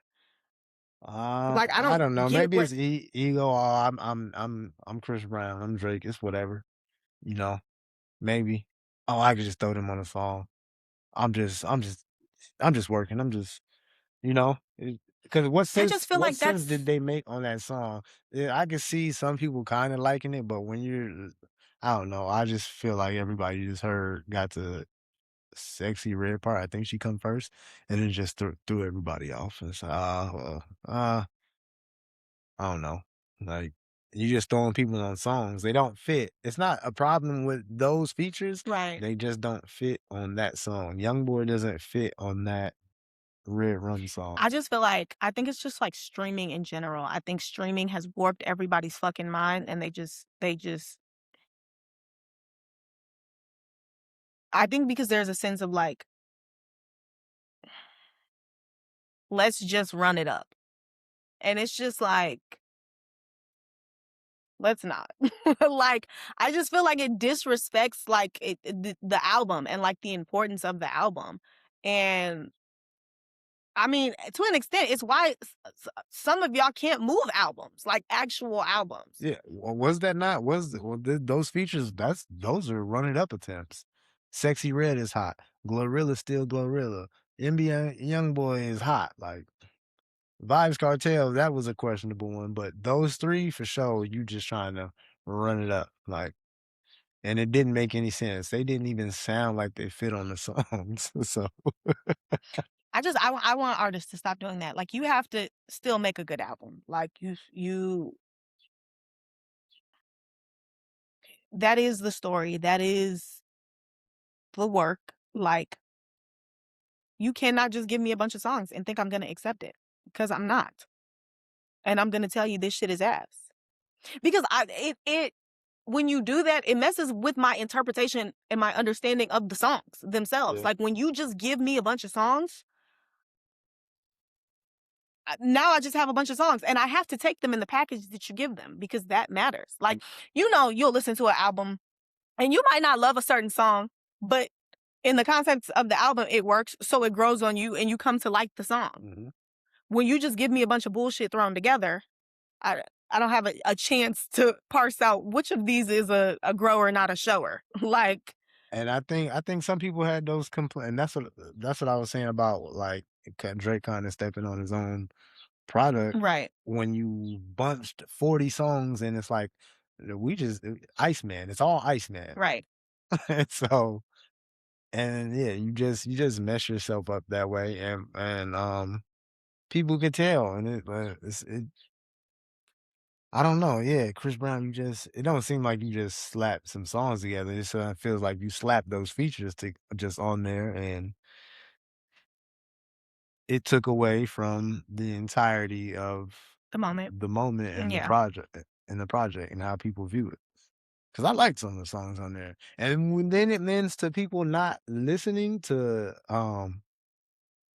what you're actually saying in the music. So when you're, oh yeah, it's just the same old pasta filler music and he's not no substance, not talking about anything, but then he's opening the album up with a song like "Leave Me Alone" and the things he's saying, and then throughout the project, you can just hear him talking on speaking to certain things, and right, it's not just like I'm Chris Brown, fuck a lot of hoes and things like that, but you just hear growth in those lanes right, of speaking to those things, but then you get a song like "Fucking Party" and he is, explaining, "Yo, no, I still just wanna dibble and dabble, and, I'm being honest." But then there's other songs like, speaking of "Don't Know What Love Is" and, um, things like that to show growth of right. the human, Yeah. but yeah, but when you're just slapping shit together and it's It rubbing muddies the people, waters. yeah, and then so now they're not listening, Yeah, and now you get, "Oh, it's the same Alfredo pasta music." yeah, Yeah, and you so can't even can't it's even a yeah, come out and defend and you yourself. can't and it's hard for the listener to contextualize the growth. Like, they can't absorb it because it's, again, the waters are muddied and there's too much bullshit to try to wade through. 'Cause you would be a lie if getting some of the same takes off on Drake, and it's like, you don't hear him speaking towards some of the shit that he's speaking to. Like, are you not paying attention? You're not listening. Something threw you off and rubbed you the wrong way, and now you're not. Yeah, And that same thing happened to Chris Brown album, and yeah, so that's why you should treat the album like it is. the work. Um, what else do we wanna talk about? Is now the time to go in on Pitchfork and all the motherfuckers? Like, do you really do enough? Because that shit pissed me off. Like, I mean, get your shit off. Like, I already said what I had to say. Like, I don't really, oh yeah, it's a perfect time. We need integrity in media. You don't get you would get some shit pieces and shitting on people and things like that back in the day or coming up, but the Chris Brown joint was just blatantly 1.3. This album is a real piece of shit. Like, it who seemed else's work do y'all talk about like that, for real? Like, for real, like, give respect to the artist. Like, there has a if you're gonna review it, be respectful. have some integrity. That's all I ask for Like, in media, in politics, and fuck it, and and even everything if you don't now. like it, right? Integrity. Like, Have integrity while you were doing yes, your job and you're like get your takes off, your lazy takes off in your group chat with your friends and shit like that. You can't join the internet and be a troll. dickhead. Yeah, Like, sorry, you can't. yeah. Because it fucks with your credibility as a institution in music. You know what I mean? It makes us not respect you. Yeah, and motherfuckers just get caught up in the clicks and all that stuff. Cause buddy that wrote that article, Pitchfork shared it, got a big reaction. Pitchfork shared it again. This album a real piece of shit, got a big reaction. A couple hours later, gonna share it again because y'all, no, you Pitchfork, you niggas ain't had clicks like this since 2014. He And was then on that now, complex media list. and then really, Mhm. and then now, the nigga that wrote it see what the article's doing or the conversation. Now, oh yeah, let me share it off my regular page, y'all. This is my article, and I scroll down the timeline like, damn, nigga, you ain't shared none of your motherfucking work over here. Like, but now you see the reaction that Chris Brown one got. Now you want to share it on your page and take claim to it. Like, That shit yeah, was just whack. Like, it was clicky just shit. whack. Like, It was right? just whack. It was just like, why the fuck, and I mean, I don't have Twitter anymore, but I heard that, Twitter does what they did. Go to his tweets. He don't like Chris He Brown. don't like Chris Brown. Why are you reviewing a Chris Brown album? And then yeah, long and behold, Pitchfork as a whole ain't reviewed one since Fame. Like, nigga, that's 2011, 2012. We talking 14, 15 years since y'all reviewed one of his albums, and then all of a sudden. And that's nasty work as a journalist and a black Yeah. man. Yeah. They got your black ass to come and do the hit piece on Chris Brown. Nasty work. Nasty work. Embarrassing. Even if you don't like the nigga, you don't be the one to do that job. Nope. Nope. Yeah, no. Go get one of these other motherfuckers who also don't like him to. You don't be the nigga to go out and do that. It's nasty.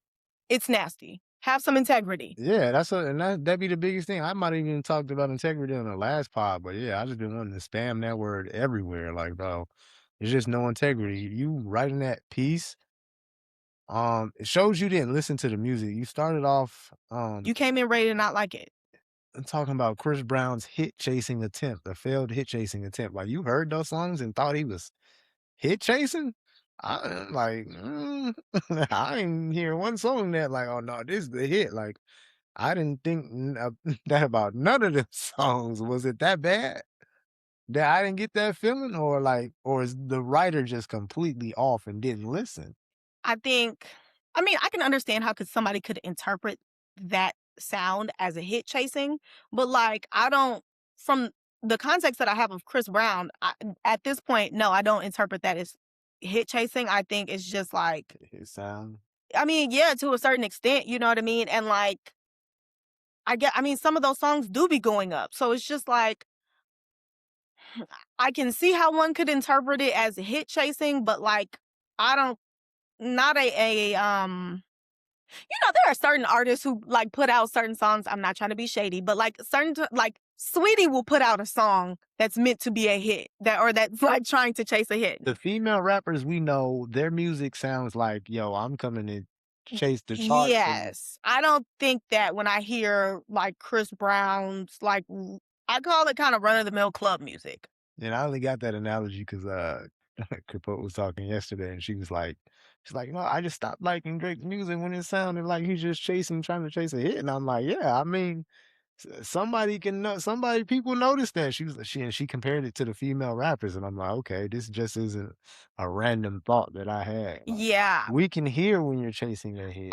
The reason that I don't consider it hit chasing in the context of Chris Brown is because I've heard him do this sound so many times. Like, I genuinely think that this is a sound for Chris Brown, and he likes to make songs like these. Like, he be liking me. He's been doing this shit since like Beautiful People. Like, Yeah. he likes the club kind of like records. Like, he likes to do those. I don't think that in the context of Chris Brown, it's not hit chasing. I think he genuinely likes to make that Like, kind of it's his music. sound, Yes, like and that's what he does. Do you know any other R&B artist that has, like, Chris Brown? Oh, it's like R&B artist.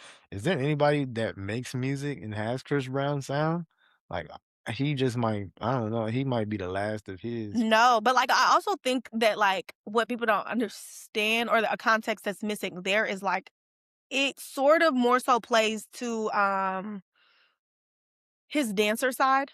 Mhm. That's like music that you could like really Ooh, dance too, to. yeah, Like, you know okay, what I mean? Like niggas and will we play don't that have shit. that. They be playing that shit like in the dance class. You ever seen the videos that they'll be doing in the dance class? Mhm. They To be get playing Chris a lot of Brown. those Chris Brown songs. Like Yeah. it lends to that.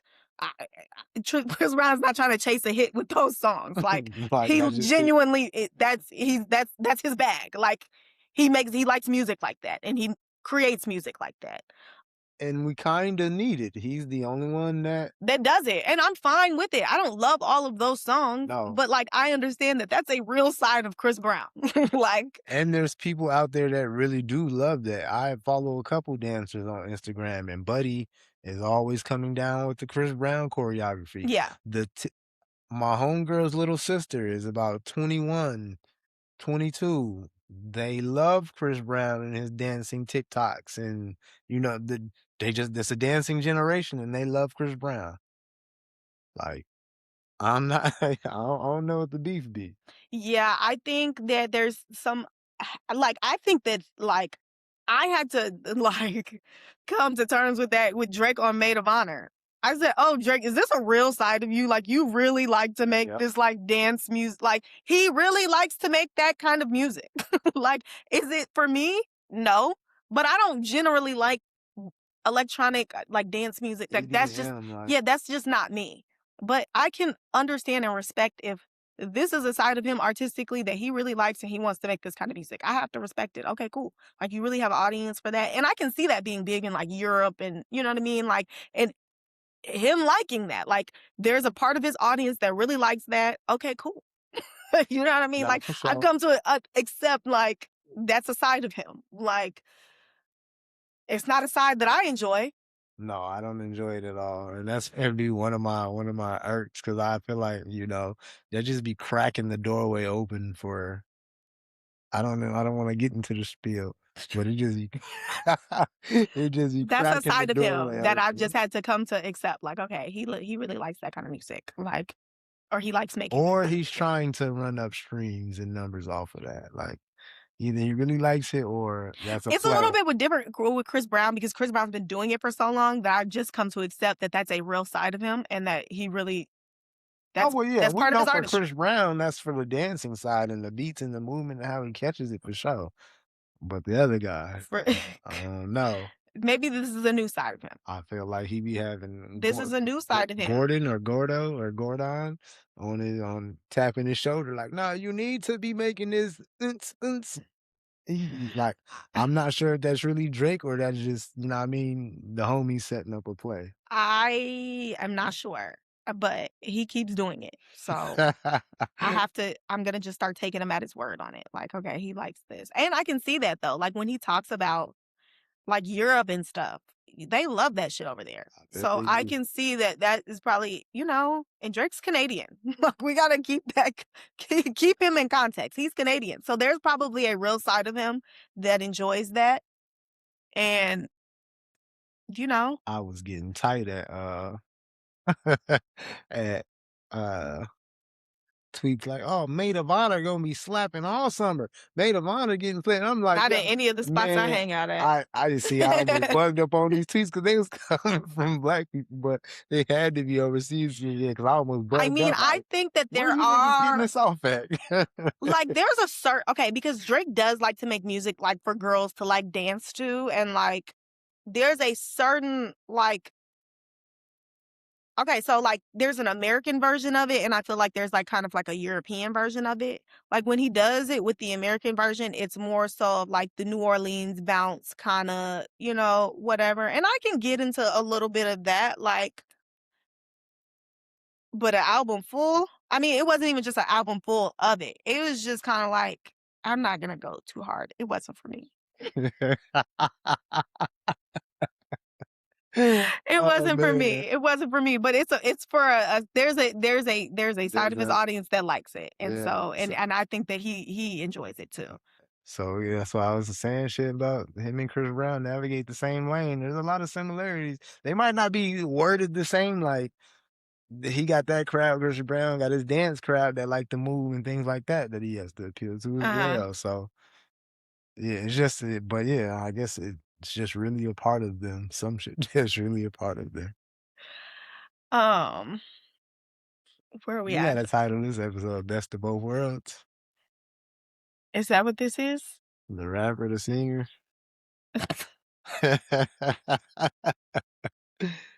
I mean, Chris Brown was kind of the first singing nigga to start rapping. I don't man, hey, listen, that Yeah. rap and singer bag get tricky because 'cause we've seen it a lot, but niggas just don't get credited for it, and I don't wanna be the one that is, "Oh, yeah, Chris Brown, Drake did it first." Hell no. I seen it coming from niggas long before I knew them too. So, I never mind, I ain't gonna say another he who shall not be named.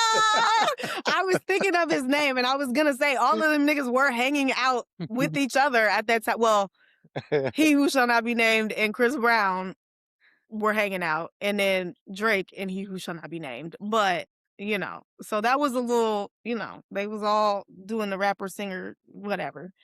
Um, Damn, we got a couple here who shall not be named.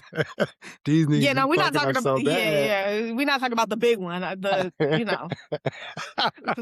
Oh, smaller man. one. Um, what was I gonna say?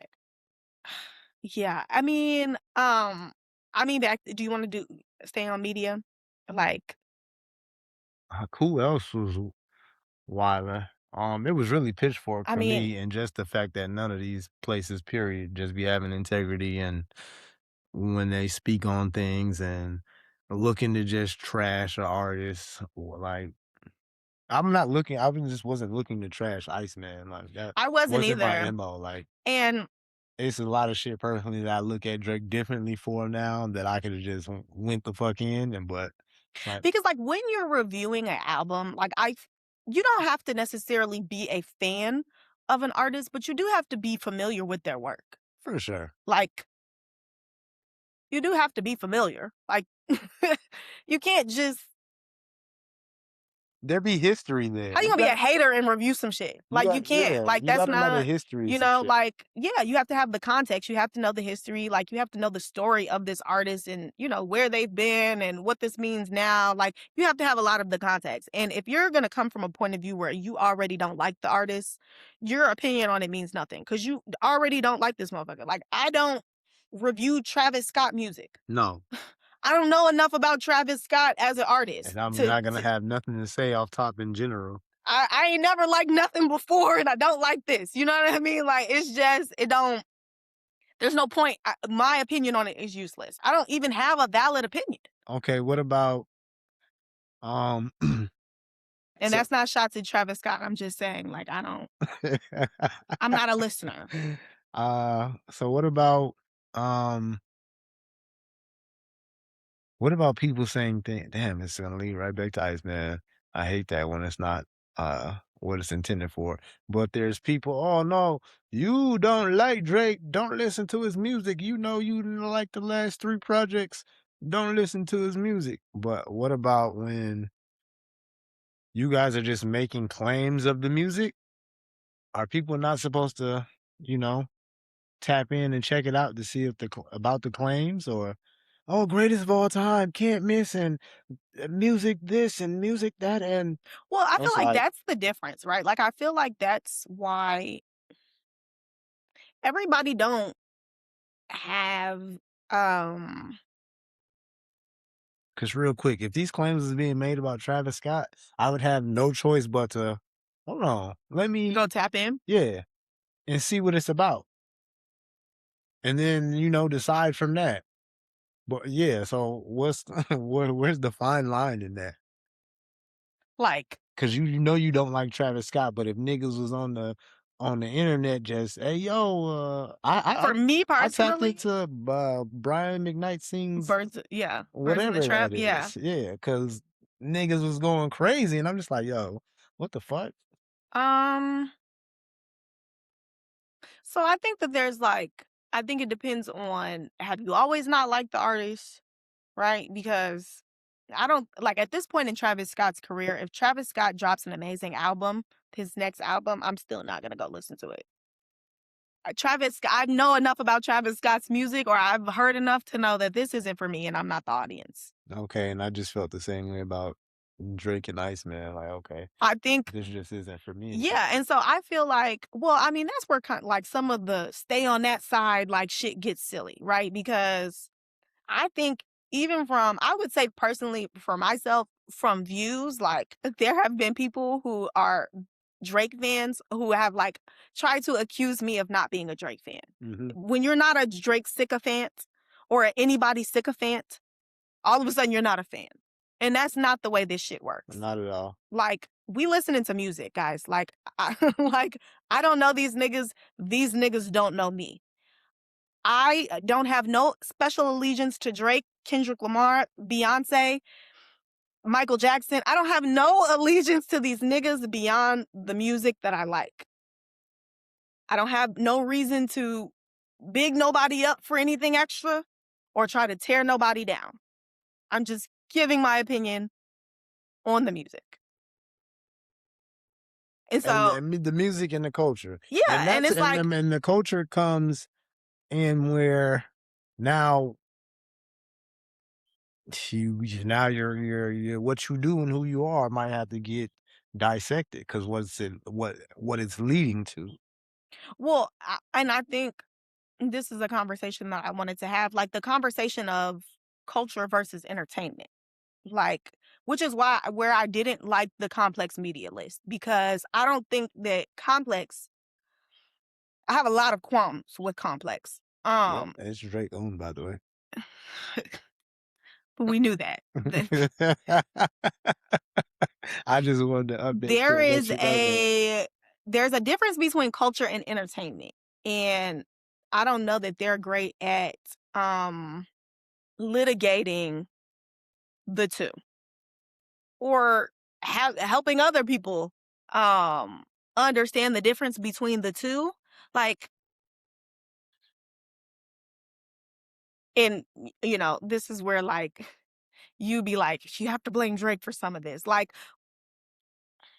and maybe we'll save this for the next episode. Like, but there's just not a good division. Like, and I feel like that's where things go wrong in terms of like reviewing music, and when we're having conversations about people's places in the culture, um because there's a difference between entertainment and culture. And I'm gonna just speak plainly. For a lot of the non-black people, all of this shit is just entertainment. Entertainment. It's all entertainment for them. Like, but when we're having a conversation about the implications of Kendrick versus Drake, we're having a cultural conversation. We're having a conversation about how far does commerce get to go in our culture? How far do motherfuckers get to, what do people get away with in terms of making music and making money off the shit? And this is really our culture. We're having those conversations. What a lot of non-black people see is two niggas rapping at each other, calling each other a woman beater and a pedophile. Or, you know what I mean, clowning each other on the world stage. You know what I mean? They just see the mudslinging of it all. They just see it all as And they're just entertainment. saying entertainment. It's all just entertainment to them. That's why a nigga like Neon is on the list higher than a Rob Markman. It's like, who the fuck? It don't make no sense. What the fuck do you mean Neon is a, I don't know if it was hottest, or I don't know what they were trying to do, but it was nasty. Like, just move. Because Get the fuck out the way. why is he on a list about hip hop? Like, he's not hip hop. Like, He's a white little racist little weirdo. Like, and then like, it muddies the waters also with the artists, right? Because then they feel like Drake knows that he can just go talk to streamers. Like, there's a certain level of like irritation that I be having with Drake, like not doing interviews, artists in general not doing interviews, but specifically with Drake, because he has not gone to sit down with like hip hop focused media in a while. It absolves him of the shit that he says and does. He never has to answer to it. Right? Like, you go sit down with an Aiden Ross and a Neon, because these niggas are sycophants. They not gonna press you about, so why you was going that cold, but you had Future on the album? You think Aiden Ross is gonna ask Drake that? no. No. Like, and it don't gotta be confrontational, right? Like, that's, people, for better or for worse, don't like that about Charlemagne, but like, Charlemagne was doing the work of the culture. You see how people can see that that's like weird, right? It don't got to be confrontational, but we are not just so ever so grateful to have these people be figures in the culture. They do have to answer to the culture. Man, simple. They do have to answer for the work. You do have to come up here and answer these questions about the work. You're saying this shit very publicly, and it's being broadcasted for all of it. Like, you do have to come speak to it. You don't just get to get your shit off and walk away, and now you think you're bigger than the program, and you're not. Right? Like, I feel like that was part of Drake's issue. Like, yeah, nigga, you thought you were bigger than the program. Niggas have been telling you this shit for years. Hey, there's no growth. Hey, there's no this. Hey, there's no that. Oh, but you get it when 40 start telling you. But when the rest of us were saying it, we were haters. Niggas is hating on you because of your success and all of this and all of that. No, you have to actually come answer some questions. You actually, or not even suppress you. Nigga, come defend yourself. If you feel like you're justified in certain decisions you make, speak to that. It can't just be you getting your shit off on record and I'ma just play it. Like, actually, what did you mean by that? Yeah, own up to the things you do and say. Have I told you that that'd be a problem with like that? It's a form of passive aggression. Like, yo, I have a problem. Like, LeBron, own the things you fucking do. Simple. Don't just hide behind let media narratives just do all the talking for you and all the other shit. Like, bro, own up to the putting your teams on the trading blocks and all the things that you're doing behind the scenes. Quit with the passive aggressive shit. I hate that shit so Stamp it. bad. Percent. So we got to. Okay. Yeah, just own up to the things that you say and do. Do I gotta get more in the frame? Yeah, my bad. I shouldn't even have messed with it. It's okay. Um, Yeah, just own up. Just answer to those things. Don't just let them float out there and you just oh no, I'm just gonna gloss over that and push more narratives. Like, and then, but that like, and that's what I'm saying. Like with the media list. Like when you have these people who don't review music. Like I'm not mad at these platforms for having platforms. Like I don't think that I don't watch streamers and stuff. But like mhm, Kai Cenat is not a hip hop personality. not at He's all. just black. Man, they were closer to getting Boy Max as a hip hop personality than Kai Cenat. I've seen Shannon Boy Sharp, Max. He was on there? I'm pretty sure. I feel like I seen him too. They just doing shit, saying shit, man. We just need Okay, just because they're black does not make them a hip hop hip media hop media platform. platform. Not It's at all. racist, Complex. It's racist. I don't know. We just need integrity. Need integrity. People to own up. I don't know. And then when we're talking about it, it's like even a DJ Vlad, just because he has rappers on there, Like, nigga, they are you do like I don't be understanding that. Like, do you niggas not know these rappers are just coming to sit down because of the bag? like some just for like the promo aspect of it. He you seen him and Boozy beefing and all that shit? No, They little relationship gone to dust and shit like that. I forgot how much Boozy tweaked out. Did Boozy one of the builders of that shit for real? I'll go and sit with him. Boozy's interviews all yeah. It's Yeah, because so he paid somebody more than Boozy, and Boozy wasn't going, but yeah, I bet he paying Boozy like 30, 45,000 a little come sit down. Like, duh, you stupid ass nigga. You gonna come? I'm gonna come sit down. You gonna come and ask me about fucking who I think Kobe, LeBron, Mike, or like what I think about the Drake Kendrick beat now, or some little stupid shit that's going on now, and you gonna hit my pocket for 45 bands? yeah, Yeah, nigga, motherfuckers don't like you like that for real, but you doing the goofy shit yeah. just to get your name out there, DJ Vlad. Okay, yeah, I will come get that bag, but you nigga, nobody's asking DJ Vlad about no music. Nobody's asking him questions about shit. And he's not asking questions about music. He's asking bullshit world or some shit he seen on World Star Hip Hop or some Like drama that came down the timeline, like some bullshit. So it's like, no, he's not a hip hop media platform. another issue that I have with Complex is like because they gave validity to academics in Yeah. a way that like the culture did not. He was very much so a pariah that was a pariah.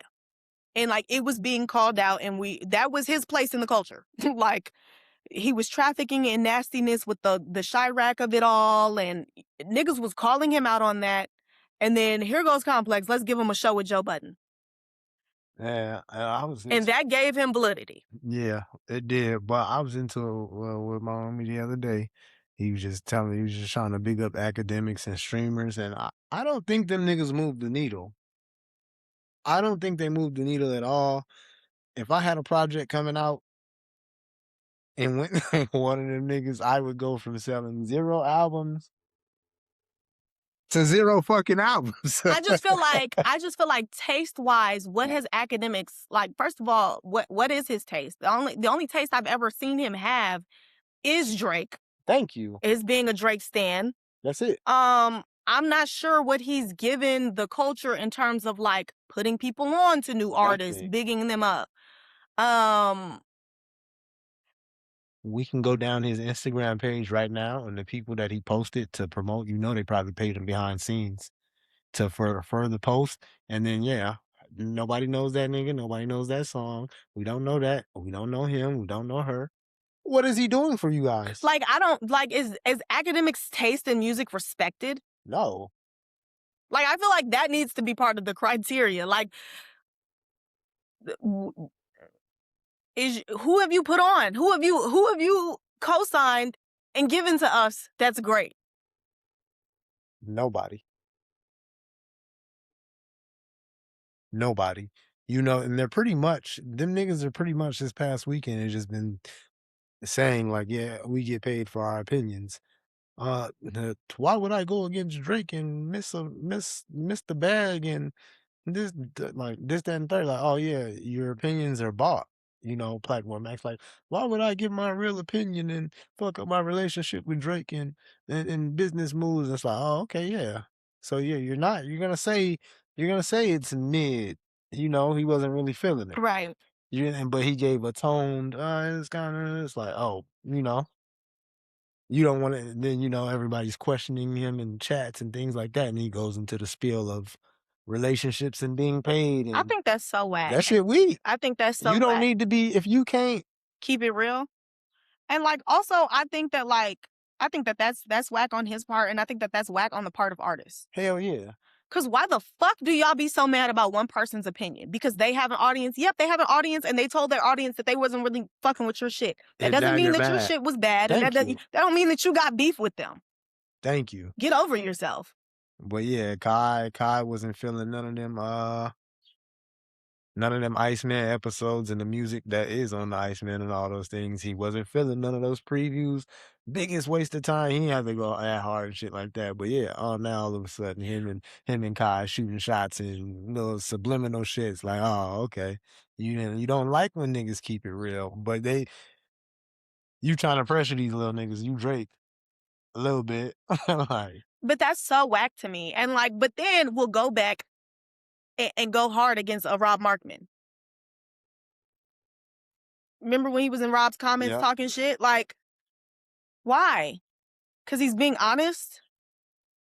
Like, those are the people that we actually have to big up.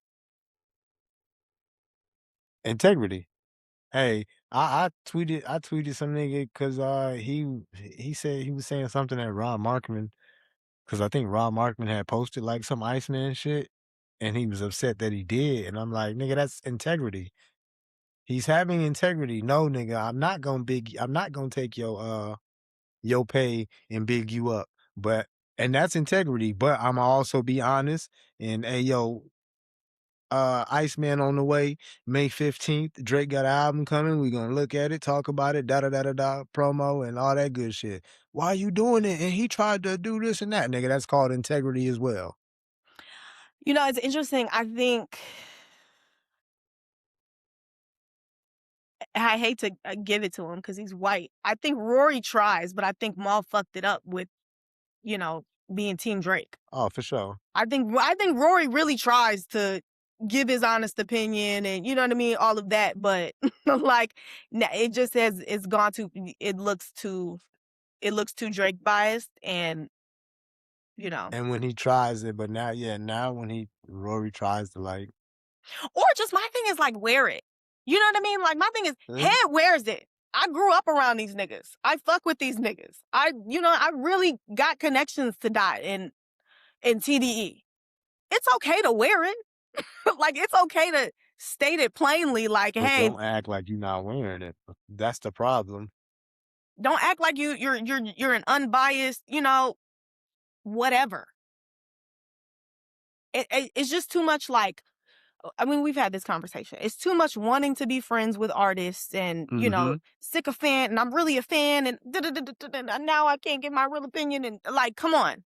Like, because if that person was really your friend, that artist really fucked with you, they would not be mad about your opinion.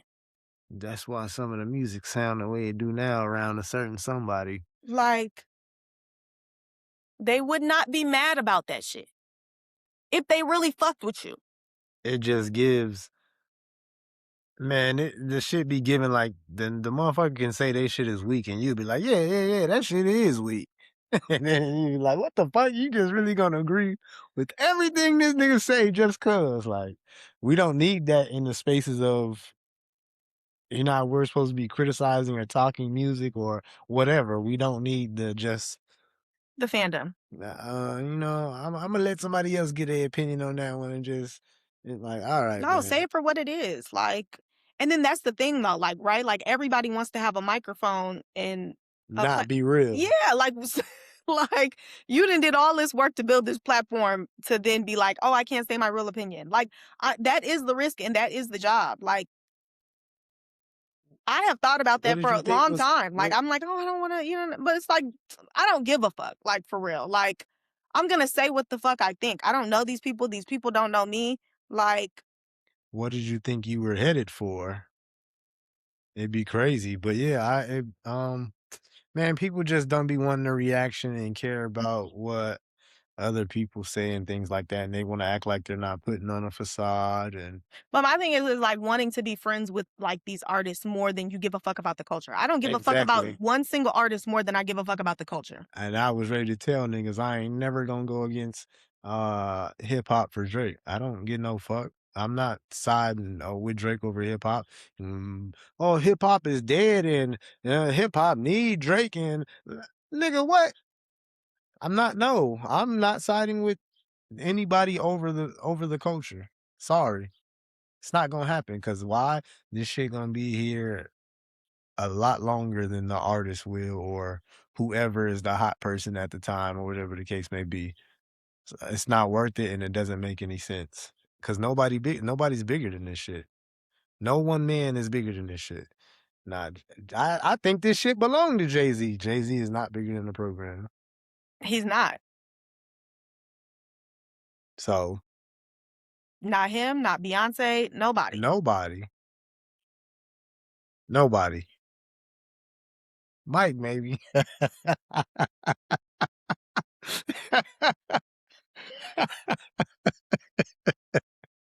He's the nigga that's gotten the closest.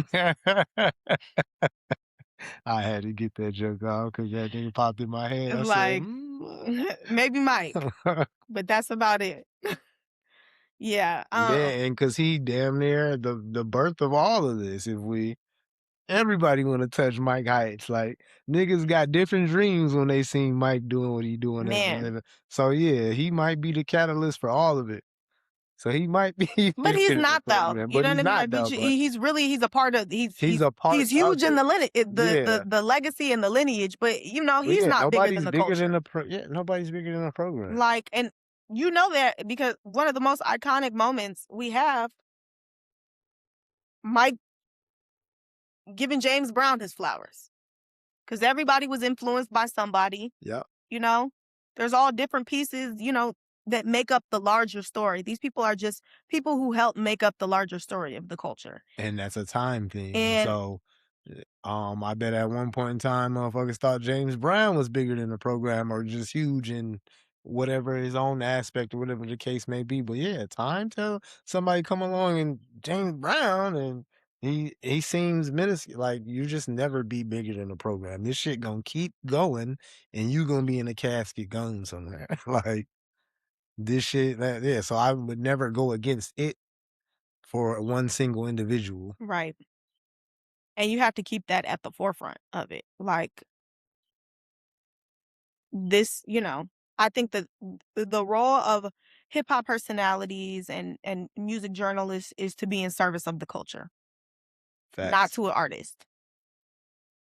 Nobody gives a fuck about you being a fan of this person. That does nothing for the culture. Or you could be a fan of them, but know when it's time to push back. No, for sure. For sure. And if you can't and if that person, the artist or whatever can't take that, then that says more about them than Absolutely. and you gotta be willing to be and stand proud on that. I was just listening to Kendrick Perkins on First Take and just rehash like, yeah, man, I done been around this LeBron James shit since we were in high school. We came up together. I've known personal friends since high school. I criticized him one time where said he was wrong, this, that, and the third, and I mean all of a sudden I'm cut off and blocked. And then, hey, Kendrick Perkins said that's fine with me. One man don't, I mean, Right. run this shit, run the show, no nothing. I honest God, honest opinion, and that's what it is. And if you can't take that, then shit, then that just says more about you than anything. And ain't shit stopping over this way.